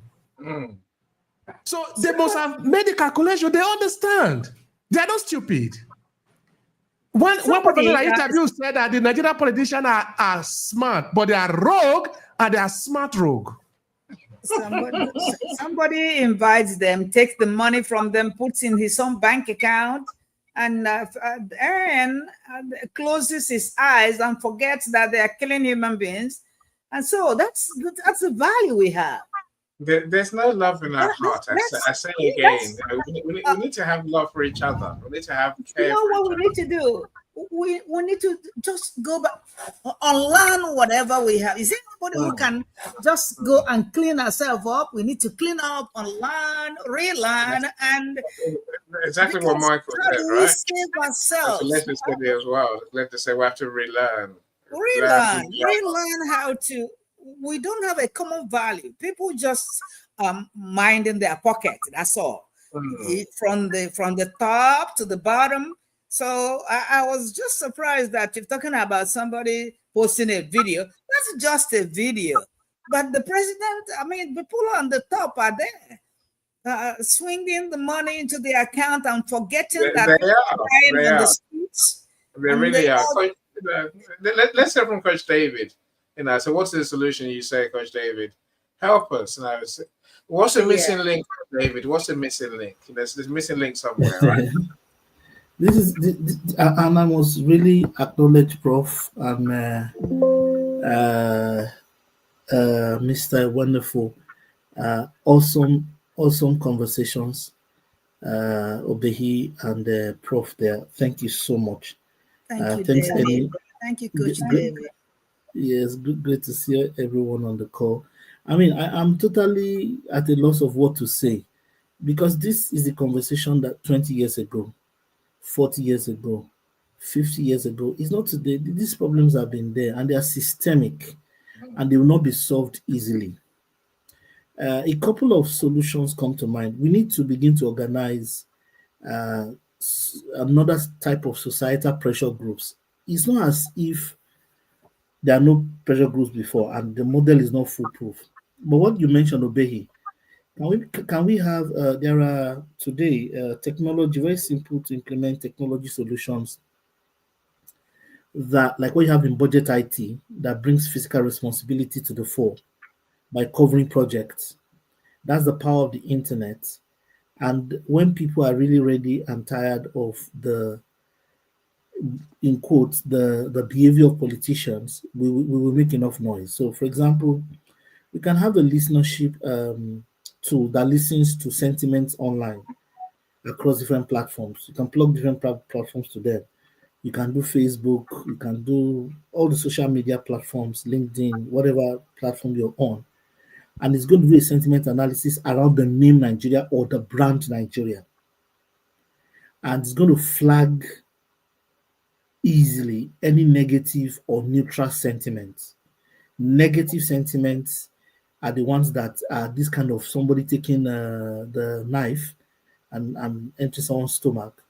And because it concerns brand Nigeria, it can be regulated and is owned by the Federal Ministry of Information, and it can be highlighted to regulators or at least flagged openly, or you start societal debate. To have that kind of website, you need some money to invest. And the money may not come back to you. You may not earn the money back. And this is how nations rise. We must hate the nonsense in town to act and be willing to put our skin where our mouth is. It was Nassim Taleb in the book, one of his books, who spoke about skin in the game. That the difference between those who fail and succeed from his research is skin in the game. We can keep talking until we cast our skin into the game. For example, what you're describing is around the brand Nigeria, which I don't think anybody knows how to solve. But one neat way, for example, because the regulator is confused, what systems or machines do they have now to regulate what is being said? Gone are the days of old media when you could actually slam Channels TV or AIT or any of those names. Apologies, I mentioned their names because they went to broadcast a plane crash that the NBC had not allowed to broadcast. Now the NBC, what tools do they have there? As it stands today, I know media houses that are stronger than the NBC with coverage intelligence, with global media coverage intelligence. I can mention one of them that I know that their coverage in terms of monitoring news around Nigeria and brand Nigeria globally, the NBC cannot match them. Flash News, it belongs to a political group, the same political oligarch in power. Think about Ghana, think about Botswana, think about all the countries in Africa. That is a shadow mirror. It's a very unfair society, polarized around the Pareto optimality, where 1 to 2% of society holds 80% of the power, and psyche power. When I mention psyche power, meaning that they even drive the news and shape public opinion. The only hope you have is to organize in kibovs, which is individuals who have like mind. If we can have crime as a service in our day, which means people gather together and they contribute $1,000 over a period of 10 months, and then they have $10,000 in 10 places. That's $100,000 in 10 places, and they dedicate it to a social cause. Today, the cyber criminals are using that model. So let's start. Let's do something about highlighting, for example, around the brand Nigeria. There are solutions that can help us. The problem is that make sure that you are not willing to earn money from it. If you think as a businessman, you probably won't earn anything. The guys who did budget IT, I find it difficult to float. Sarah reporters today, we know the story. The guy is probably barely able to pay his bills. Those are social crusaders of the past. So be ready to go that route. But let it be written that you did something. And you never may know. The law of random success has shown us that if we keep hitting the target, if you don't give up, if we keep hitting at it, maybe this episode will work. But as an example, Obehi is a big problem you've highlighted. You just mentioned one sector. I've not gone to health. I've not gone to transportation. I've not gone to, the opportunity to grow our continent is large. And we can keep complaining, but what solutions? We're in the age where technology can help you to beam solutions. And the other last part is that I used to know in my last part, I used to know a critique. I used to know a critique of the current administration. Before the man became president, he used to criticize him a lot. All of a sudden, I see him online. The guy is actually shouting the praise of the presidency now. My point is, a lot of the critiques and a lot of the intelligence we have just seems to fly out of the window. Once they give you special advisor to the government and they give you just 200 million naira, you begin to be neutral. Where the presidency is trying, insurgency is just beyond that. Then they increase the amount to 500 million. Begin to say, well, Nigerians should please wait for the dividend of democracy. If they make you 1 billion, you say things like, well, God is the one who appoints powers, and then God Almighty has appointed this president. Let's just honor him and respect God in his life. You understand? At the right price, as they say, even God and the devil can have negotiation price. So we have a value system breakdown that's very frustrating at the cultural level. That makes these arguments very daunting to start social change. If you're not careful, you find yourself alone. Even your wife is going to come and tell you, bros, take that money. Your children can go to Harvard. Remember, this is your time and your future. So on that scale, when you have a social system that's at that scale, and the government that's supposed to be chief regulating officer is the one we want to regulate. So we have both the chicken and the egg very, very, very, very attacked. Where do we start from? So, but if we want to do something, let's start this online platform. Let's do GoFundMe. Let's do social listenership across different platforms around brand Nigeria. Once we see a negative one, let's flag it or complain also that YouTube or Facebook or whoever brings it down. But remember, you're not going to make money from it too. The problem is one of us will become a friend of a politician now. They'll give me money now. I'll just begin to tell any another story. Say, any. So, it's not that bad. It's not that bad, baby. It's not that bad. Social reform takes time. Any. We need to tone down. We need to collaborate with the government. It will take time. Yeah. No, let's start in 2050. I hear you, Coach David. Let me welcome Isaac. Isaac, welcome to your YouTube friends. Of course, Emmanuel, I see you as well. And DCP T, I don't know what your name is, but thank you for joining us. Look, if you're on our YouTube channels, my friends, please like today's video. Just like the video. Just click on the like now and comment. Say something. I don't care what you say. Just tell us what you think. And of course, if you're not subscribed to our channel already, please do subscribe. I see you also praise Coach David brings his YouTube friends in numbers. Well done, Coach David. Well done to you, my friend. Always grateful. But make sure you like, comment, and subscribe to our videos and to our channel. If you haven't done so already, for sure. Look, thank you so much, Coach David. So over here, please carry on. All right. So what I was saying is that what David is saying really makes a lot of sense. The only thing that I just wanted to point out there is that we might do this without the government. In that when we rely on the government, we need to know that this government is actually in charge of the confusion that we have today. What we can, if they want to, of course, they will be fine. But I think we need to look for, because among Nigeria, I want us to understand this. We are very passionate about who we are as a people. We love ourselves, really, honestly speaking. Because you never understand this until you see there is somebody else that is fighting, or that is where you understand that Nigeria are really united. But when we don't have that enemy, sometimes we spend all the energy destroying ourselves. So I think there are a lot of Nigeria out there who might sign in for this kind of initiative of policing our situation, of rebranding Nigeria, of uplifting our dignity. Because there is too many evil out there that is not making us to shine in this world. We are a significant country in this world. We are a significant force in this world.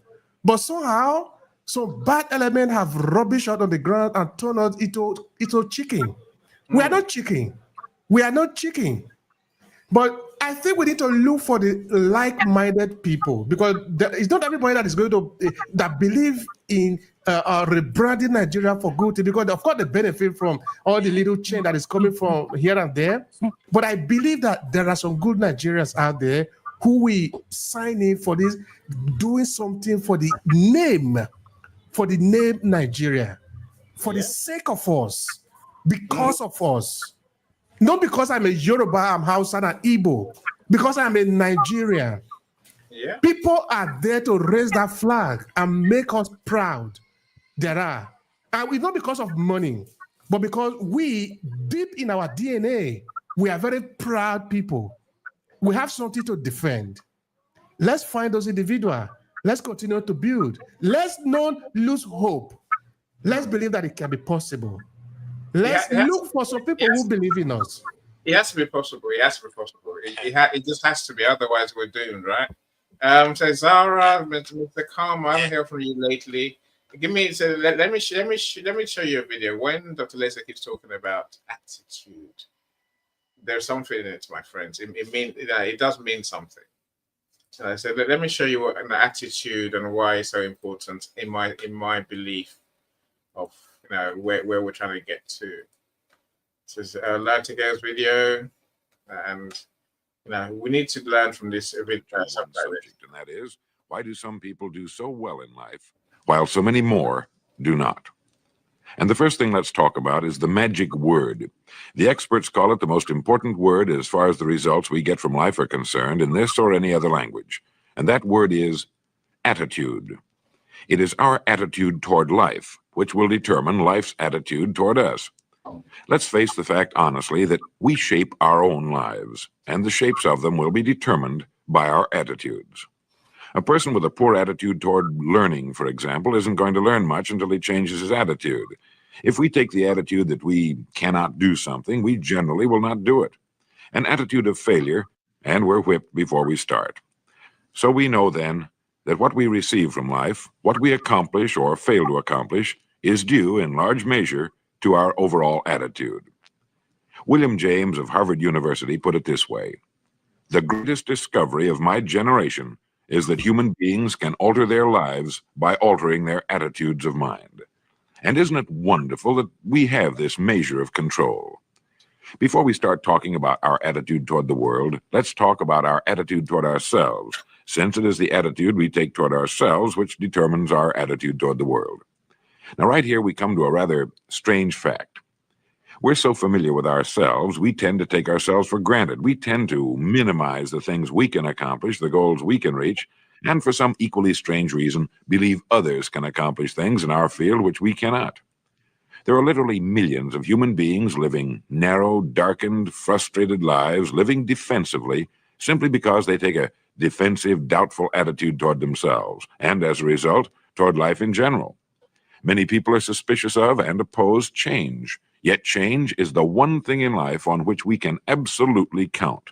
People who stay young all the years of their lives not only welcome change, but see it for what it really is, new opportunity, new chances for further fulfillment. Attitude is a reflection, a result of a person's will. It is incalculably powerful. It can bring about marvelous results for us, but we need to train it patiently, day by day. Now let's talk about the attitudes of people who are successful. The top 5% of the people who go sailing through life from one success to another and who, even when they fail at something, shrug it off and head right out again. No matter who the person is or what he does, men and women in sales, business executives, people in all the professions, wives and mothers, students, top people in the armed forces, public servants, men and women in the service of religion, working men and women in all fields of endeavor, wherever you find a person doing an outstanding job and getting outstanding results, you will find a person with the right kind of attitude. These people take the attitude toward themselves that they can accomplish what they set out to accomplish, that there's no good reason on earth why they can't be competent, successful. They have a healthy attitude toward themselves and, as a result, toward life and the things they want to accomplish. And because of this, they achieve some remarkable things, and they come to be called successful, outstanding, brilliant, lucky, and a lot of other things. They're quite frequently no more brilliant or outstanding than the majority of the people by whom they're surrounded. But they did develop the right attitude, and they found their accomplishments not too difficult, and many times surprisingly easy, simply because it seems that so few are really trying, really believe in themselves. Successful people come in all shapes and sizes and in widely varying degrees of intelligence, background, and so on. But they all have one thing in common. They expect more good out of life than bad. They expect to succeed more than they fail. If you want something worthwhile, take the attitude that there are a lot more reasons why you can have it than there are that you cannot, and set out to earn it. Go after it, work at it, ask for it, and 9 times out of 10, you'll get it.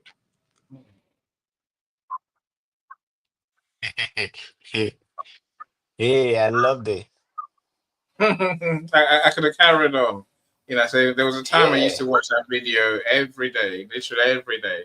And, it made me essentially the way I think now, because I truly believe our attitude is everything. And, my thing today is Coach David, in case you missed that part of the conversation earlier, you see, we have everything, Coach David. We have everything. The ability, the creativity, the ideas, the solutions, energy, and divine inspiration, Coach David. We have the divine power with us. Because now Africa is full of believers, right? So that's why I'm asking the question, Coach David. When we have all these things, what's missing? Now, this is why I go to the point that our attitude is part of our problem. Our lack of love, our lack of care for each other, our lack of, I hear what, I heard what Coach David said, I heard what he said. Now, we have to do things. Of course, Dr. Lester, I'll come to you next. How are you doing, Margaret? Long time. Superwoman, welcome. Thank you so much for being here. So great to have you here. Great to see you. And I say it's been a minute, as I say, Margaret, right? It's been a minute. I said DCPT, I see what you're saying. Our attitude towards life will cause a change to the world. That's the point, right? What is our attitude? What is, as Africans, what is our attitude? And I think we don't realize that love in our hearts is that's what will change everything, my friends. When we can find that love, elevating others, supporting each other, creating solutions that's going to help the world. I'm not into doing it free of charge, because I think when you do something truly remarkable, the world will pay you anyway, right? So, Dr. Roxana, please feel free. Yes, attitude has summarized everything we've been talking about, but let's call their names though. We need to call them out.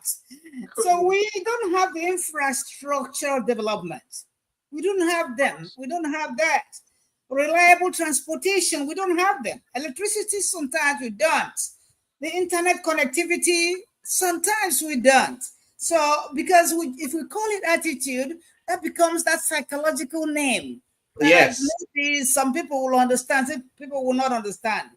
Our poor infrastructure will not do the job. It hinders the growth and accessibility to our youths. Okay, and access to financing. Who brings the money? We do have money. Nigeria is a rich country. Well, Africans are a rich country, but where do we siphon the money? So it's not, well, it is attitude, but we can just call them names. Somebody siphons the money, it doesn't get to where it's supposed to be. Many businesses struggle because they are not given that's not support for those who have small businesses, like they are supported here in America. You will see someone given some loans, or maybe some loans to small businesses. I don't know if they do give that to Africa. Then we have the education and the skill development. You don't see a lot of people giving it free. I saw someone giving it free. But when I showed up here some decades ago, nobody was giving it free. So, but now somebody, even in America, I see someone giving it, and I keep clapping for this lady, Dr. Mark, honestly, because when I showed up here with 5 children, nobody was giving people how to succeed, how to get into your PhD or graduate degrees and so on. So that's a whole lot that I'm missing. Government support. We don't have the government support that we're supposed to have. When you're doing well in this country, you are supported, right? But when you're doing well in Nigeria, who supports you? Yes, go ahead.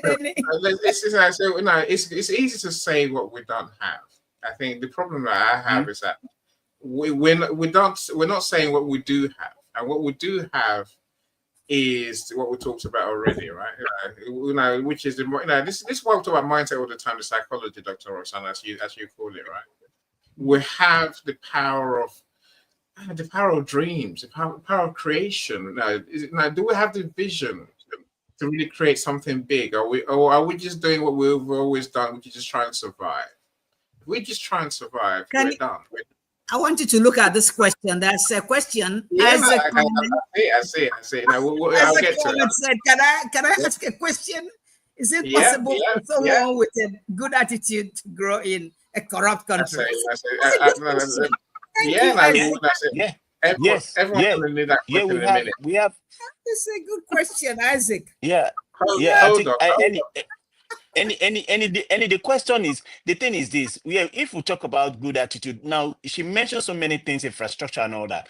Now this is it. In Anambra State recently, Governor Soludo did so many things, reconstructing the roads and all that. Somebody is going out there to go and remove the tunnels. And it's a common Nigerian. It's a common Nigerian. It's not from the government. In Abuja, the same thing. The same thing in Abuja. After constructing the road, they go over there to remove the tunnels. They take it to the market to sell. Someone is going to tell me it's poverty. No, it's not poverty. It's not poverty. If you listen to what El 90 talked about. In America, we celebrate America today. Why are we celebrating America? America was not developed by the government. It was developed by the Rockefeller. We have the Rockefeller. We have the Iron Man. What do we call it? The Iron Man. Rockefeller is the oil man. the Iron Man, I've forgotten his name now. These are people that contributed to the government. They contributed their own and money to the government. Yeah. Now, when Annie is talking about the attitude has to start from you. Yes. Either you're a businessman, you're a creator, you're a professor. I'm sorry, what kind of attitude is that president given? These senators, I'm sorry. Okay. Yeah, okay, man. The kind of attitude they're giving. I mean, now, for example, I'm not encouraging what they are doing, but the fact is that if you ask me a question, does that mean that what they are doing is wrong? I should also follow their footpath? No. No. I should now if you look at it now, for the past 12 years, I've been building businesses around Africa. I don't need anybody, nobody gives me money to do that. I have to put the little I have to impact into community. That is my dream. That is my purpose. That is what I want to achieve. Now, if I can do that, and for example, Annie can do what he's doing, and Professor Rosanna can do what she's doing, and someone else can do, Coach David can do what they are doing, you will see everybody will be able to align. There will be alignment.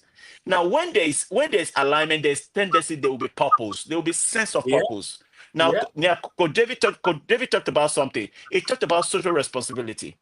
It is not enough for us to talk about titles. It is not enough for us to talk about purpose, but it's enough to talk about attitude, because attitude is everything. Yeah. I think. Now, I like, for example, what Professor Rosanna is talking about here. Yes, in Nigeria, so many things are going too bad, but I must tell you, when a short story, when I got to Rwanda, the first time I entered Rwanda, a lot of people said Nigerians are too smart, Nigerians are too smart. Now they are coming here, they want to take over this. No. I have to educate them. Now I'm not coming here to take from you. I'm coming to develop. Now in creating impact, there's tendency I'm going to earn for what I do. And there's one thing I know about what I'm doing. I don't believe in someone to come to tell me the shortcut on how to achieve something. I love what I do. I really want to invest my time in what I do and also help to change people's life. Do you know, Professor Rosanna, do you know in House of Senate today, House of Assembly, we have some of them that goes back to their community, and people in their community praise them for what they do in their community. They push the same funds they invested, the same fund they got from the government. They take it back to the community. They sponsor people on scholarship. I know a man is a senator. He has over 300 persons from the East. He's from the East. He's a friend of mine. He has over 300 persons he has been paying their scholarship for the past 8 years. Though the money is coming from the government, but what we are saying here, the man is channeling this money to somewhere that will bring development, transformation, and innovation in that community. How about people in a community you have in the East, in the West, and also in the South, where you have most of them in Chicago, you have them in Texas, you have them in Mexico and some other parts in UK and all that. And if you go to see some of them there, they are responsible professionals that the government and or some other persons right in Nigeria who are senators, House of Assembly, has helped to sponsor some of them to do their first degree. After their first degree, they did their master's and PhD right in the United States, in UK and other parts. But do you know what? These same persons are not coming back to Nigeria, coming back to Africa to contribute their quota. But somebody did it for them. So when we start talking about that, we should also look at the individuals, the corporate, the government, and whoever. So if you give me something, for example, you support me with something, I should be able to return that to the community or to impacting people. Not just me becoming successful alone and not thinking about how to contribute to the society. So if I cannot contribute to the society, don't expect me someday if I become the president, I should do something good. Yeah, So it starts from we. It starts from we, the individuals. That is from we, the individuals. That is really good. That's really good. But let me tell you, Dr. Leslie, give me a second. I want to mention Festus's amazing comment. He says the philosophy of Ubuntu is long lost in the chase for money. You know, we don't appreciate knowledge in general, and a knowledge base. You know, I mean, I guess with the skill, it was that skill element. That's what Rosanna was saying, right? You know, we don't appreciate just learning and being better, being masters of our craft. We want the money. We don't want to do the work it takes, right? You know, and say the culture of nothing for something is extremely high in Africa. I totally agree with you, my friend. And I thank you so much. You know, that is so important. I think I think Isaac painted the picture of our reality. See, those who talk about Africa don't they miss its reality. This is why I'm talking about this today, right? Isaac, and I'm so sorry to hear this terrible news. The terrible news, if you call it that, right? So it takes grace of God for one to maintain his good character in this country, and that good character is what we must maintain. We want to talk about values. That's what we're talking about, right? He said, I remember in 2015 when Nigeria happened to me, I lost my mom in my hand because the doctor was asleep That and is so sad. attend to us. That is, this happens all the time. I'm saying this is not a new thing. You know, this doesn't happen in the West. There will be an investigation, Dr. Osana. That There is will be accountability. Nobody is accountable. Nobody's held accountable for anything. no one cares enough. This is my problem. Yeah. No one can, and our So success sorry depends to hear on this, our Isaac. worry. Isaac, no, that is terrible. Look, That's so sad. You know, but you know, this can't carry on. This is what I'm saying. Us who are here today, we have the chance, the opportunity to create genius, genuinely create the life we want. If only we would learn what we need to learn. And this is, and like I say, it's little things. You know, Coach David. No, they say, I'm going to go to Calm. I'm going to come to you, Coach David. Here's your question. If we have this divine inspiration, divine gifts, what are we doing with it? Where is it? You know, that alone should, you know, that's your divine gifts basically means you're destined to do what you're destined, what God's created you to do, right? Because let's talk about purpose a minute ago. I'm saying your divine gift is almost guaranteeing that your purpose will be lived if you put your attention and effort towards it. Why are we going wrong? Let's talk to Michael, and I come to you, Coach David.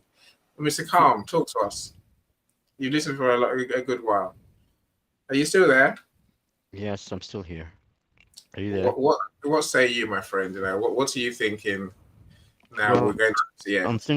I'm thinking that what you said was, with respect to attitude, was particularly important, and that human beings can alter our attitude, and that is very true. I've actually done that myself. I've been through that process, and as a result, our attitude in life, and therefore our platitude, changes. It changes either positively or it changes negatively, depending on what you're looking for, or depending on how you manipulate it.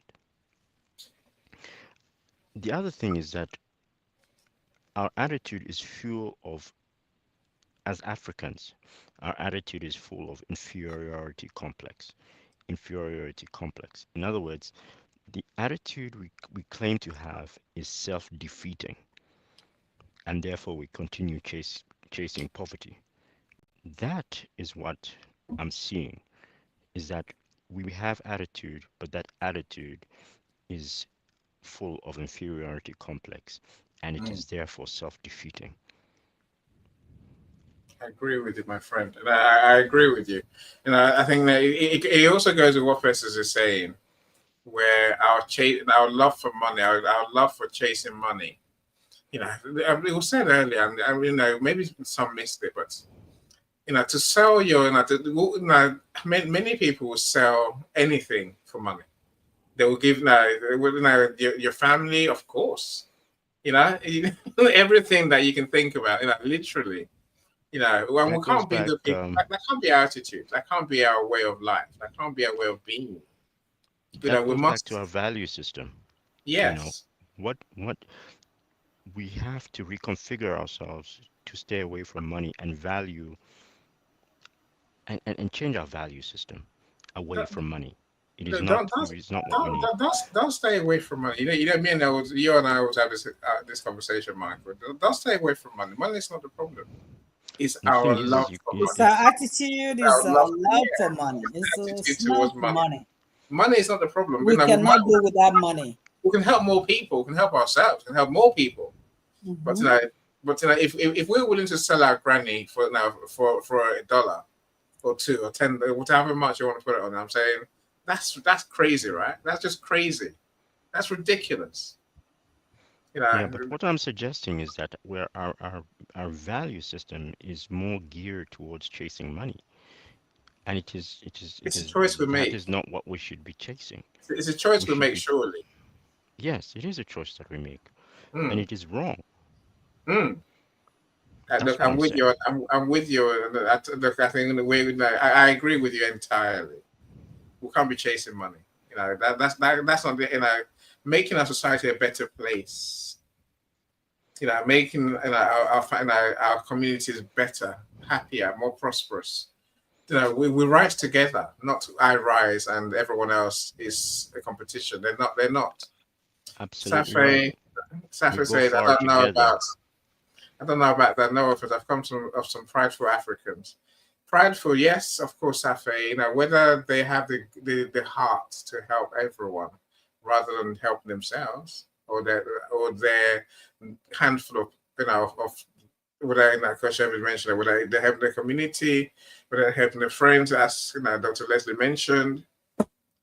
We need to have more care towards each other. That's my personal take. I see you, Fumi. Welcome. Glad you're here. You said absolutely correct. Thank you so much. So, Coach David, please share with us. And I said, this divine inspiration, because you write books about this, right? Yes. Africa has everything: talent, natural resources, everything. Like you said, I think anybody that wants to be a successful entrepreneur in Africa must add environment, meaning that you must be aware that these resistances exist. There's no government regulation that supports you, in quotes. There is no loans anywhere. Nobody's coming to save you. You just have to be the bulwark that does everything end to end. That's the only mentality, because water will always find its level around rocks, and the air does not complain of the rocks and then refuses to flow. With what we have in Africa, if you must succeed, and those who have succeeded before must have some internal resilient attitude that will swallow the attitude. It's like attitude for attitude. You must have a higher resilience than all the frustrations you're going to meet on the way. You must develop a system, for example, where your staff will not dupe you. You must have a security system where yourself will not disappear. The moment you succeed, you can disappear with the money. They can kidnap you. Anything can happen to you in some places, not all places. If you're going to be a farmer, for example, and there are bandits around, you're probably going to invest in some heavy military machinery. I'm not excusing government and the artifacts of the law from doing their job. I'm saying that once you're going to do business sustainably in Africa, you have to develop relationships and capacity, because those attitudes is not news. They will happen. Nigeria will happen to you, Zimbabwe will happen to you, Botswana will happen to you, Rwanda will happen to you. There's no place you do business in Africa. By the way, a fraud and all the things with attitude is an English word. So there's bad attitude too in developed economies of the world. But they have a system that at least rewards positive attitudes more. And if you were caught stealing or something, there's a public retribution reward system that ensures that you don't do that thing again, or you go away for a long time. Bottom line, if you're in Africa, it doesn't work that way. You need to develop a lot of resilience, and in the process of developing that resilience, where you're focused on your goal, you may become too used to a certain level of success that you don't want to outsource your success. So you may want to blend. The temptation to blend will come at some point. Look, I have a business to run, profitability first. That attitude will make your journey easier in the short term. In the mid to long term, you're shooting yourself in the foot Yeah. because that thing is come back to bite you. So the first thing that you must grow resilience, you must plan part of your business plan, both psycho business plan, psycho emotional business plan, and the P&L money driven financial business plan must contain human nuances and all the scenarios of things that people may throw at you and your business. That's the first thing you need to do, in my opinion. The other thing is that you must think about creating an environment. As an entrepreneur, you have to go beyond just creating your product. You must create the environment. I mean, a friend of mine wanted to start a business, and the lawyer took some money from him. And the lawyer did not do anything. The lawyer kept and the lawyer brought him fake documents. And so by the time he went to file for tax, I think he went to do his tax. That's how they said the company doesn't exist, the document doesn't exist. The lawyer simply printed out something. This is a lawyer. A lawyer did this to him. He was so distraught and so angry, and he was crying and hooting. Then his older sister said, "Oh, you just starting. Have you seen why you won a bid and then they removed your name and put another name? Love discouragement is part of the game. You're gonna have a lot of discouragement. You will have to grow tougher than them." And that made him stronger. So what's our bigger point? We have to grow tougher as entrepreneurs, as leaders. Our attitude must be bigger than the disappointment. The size of your positivity must be ready to swallow up the negativity. Yeah. That is the only way. We must raise the altitude of our inner person. The inner person must raise the strength of your attitude. Not only must you have attitude, you must now cultivate and you must become a colony of that attitude so that you can be useful in the coming phase. I couldn't agree more. That's Coach David. I think I say it much more starkly. I think, but you must find love in your heart. Yeah, same thing. Truly, you must find love that is bigger. Love that is bigger than the volume of hate in the environment. Yes, for sure. Love that is bigger than the volume of hate. I mean, the government can come and shut down your business. Look, just for succeeding, they'll just start a rule against you alone because the girlfriend or the brother or sister or the cousin of a governor, for example, is interested in that business line. And for no just reason, the guy will just shut down and just start a new rule to ostracize you. So you must be tougher internally. Internally. And I see my sister, Fumi Afolai, right there. Yeah, government is a major factor in sustainability in any business in African countries. Yes, but despite that, we cannot continue to, because the government has a lot of the good, the bad, the ugly. I mean, there are government faculties that ensure that your business dies off, and they're the ones that support you to succeed. But there's no excuse. My point is, you must have bigger resilience, bigger love, bigger attitude. I mean, I know a guy wanted to start a business who failed 17 times. Today, he's doing remarkably well. But if you tell me the story of each of those 17 times, he wanted to throw in the towel. Because think about it. Why should you have that level of resilience or that level of internal attitude that's larger? You must calibrate your internal attitude larger. Why should we have that? We have no other place to call home. Yeah. And development of Africa will be by Africans. It is the best of Africans that will develop Africans for Africans. That's number 2. Number 3 is that eventually, in my own opinion, Africa is the only place you can do business and start on Monday as a very small player, and on Friday you become the dominant player. That's because you have a certain regulatory behavior or framework as of today that at least helps us to scale fast and quick. But the energy it takes for you to be a businessman or to be a leader in Africa, you have to factor it and make sure you look for that energy, because your attitude will have to swallow up all the resistances on the ground.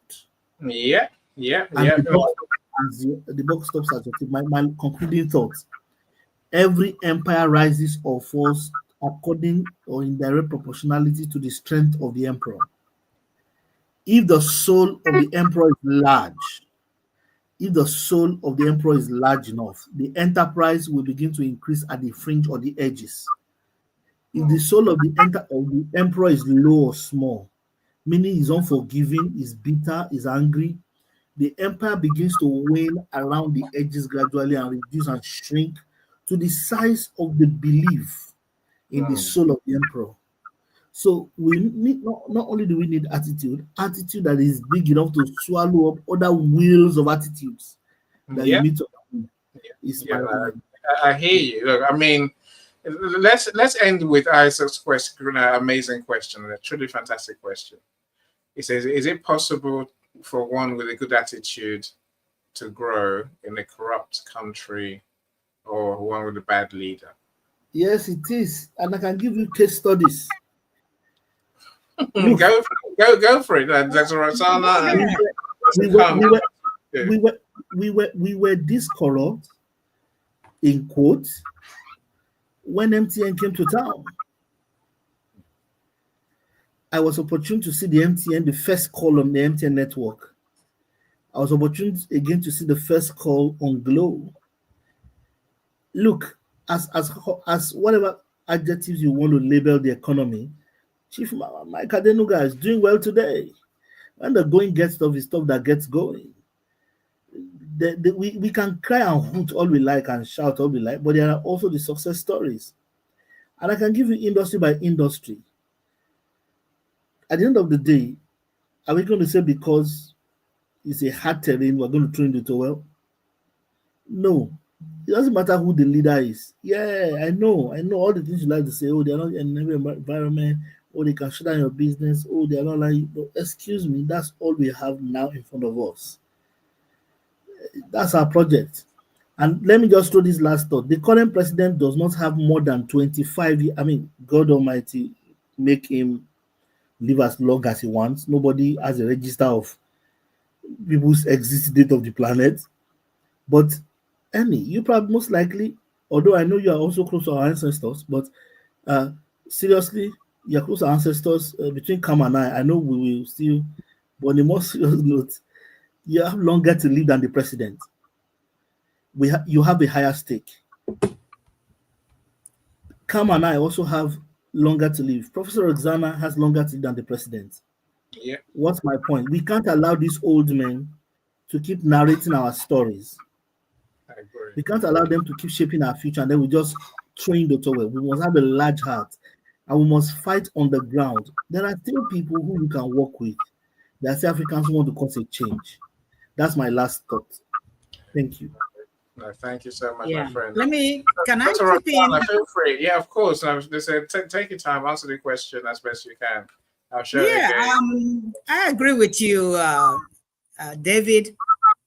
Coach David, I just agree with you, but let me tell you this. In any industry you are, or in any company you are, if you have to be promoted, if you have to go further, there must be somebody behind you pushing you. You must have someone that can speak for you in a room where you can't come in.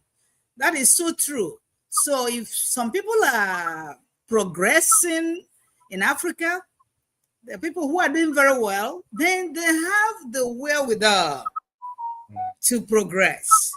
You cannot just do it empty-handed. So what I'm trying to say is that some Africans don't have it, and they don't have anybody to help them. But trust me, these people who are being brain drained to London, to US, they had people who are pushing them. They have people who can sacrifice for them. So everybody in Africa, they don't have people who are there to help them. I remember when I came here, I know that I came from a polygamous family and my family were together. They were ready to help. I brought in a family of 5 with my husband, so we're 7. And it's not that we had the money, but I had a family that were ready to help. So what I'm trying to say is that people who are progressing, those who are migrating, those who are doing well, even though they're in Nigeria, they have people who are helping them, who can just stay in a room where they are not, and speak for them, beat on the table, and vouch for them. But what about those who don't have help? What are they doing? What are they doing? Those who cannot get help. So people are progressing. The Africans are doing well. If you just have someone who can give you a little push at the back, that's what many Africans need. If the government cannot do that, do they have individuals in the family or somebody who is not even, because family must not be blood. Family must not be blood. If is there anybody who can help? So that is what I'm trying to say. And thank you so much, Annie, for letting me speak. I was going to go to Mr. Khan, but it seems to So follow. just a minute, Annie, I just wanted to tell Prof that Prof, you're just such a genius. Thank you for that point. I totally agree with you. And we need to have a system or a network. You know, Annie, I always talk about collaborative intelligence. Yeah. If you see how Indians, Pakistanis are using the model that Prof is talking about to break even in the West, it will shock you. They don't go through the mortgage problems we go through. Jews don't go through mortgage problems. They contribute money. Let's say your down money is $100,000 pounds or dollars. About 20 Jews will come together and contribute month upon month. You buy. When you buy, the next person goes, and like that as a chain, they don't go to any bank. And in addition to recommendations, we need to have a system, informal system. I just wanted to add action point to what Prof said. Let's action and have systems and networks of Africans that open doors for others, because then we can actually quickly break the number of persons that are below the poverty line into above the poverty line. We need to do that very quickly. And one way to scale it is the model Prof mentioned. I just scale it into, for example, lifestyle. Beyond just opening doors and the business connections and words, there's also how it becomes lifestyle. Recommendation for schooling, you want to get property in the West, you want to access some business networks. There's somebody in my network that Calm needs. There's somebody in Ennis network that Calm needs. There's somebody in Prof. Rosanna's network that Calm needs. If we work together with Calm, in 10 years, we're broken him out of poverty line, and he's a serious-minded person. And like that, we go around and create a new economy for ourselves, because we are all we have for ourselves. So thanks for that, Prof. I just want to highlight that. And then look at the question. See, Isaac again has a question that needs to be addressed. Okay, I'll get to as quick as I can. As I'll mention Praise Revival International Ministries comment. A good attitude fosters unity, innovation, and resilience, empowering individuals and communities to drive sustainable growth and positive change across Africa. I agree with you totally, my friend. And I say that I'll probably end on a comment, for Isaac. So Isaac says, "I wish we can work on our good name.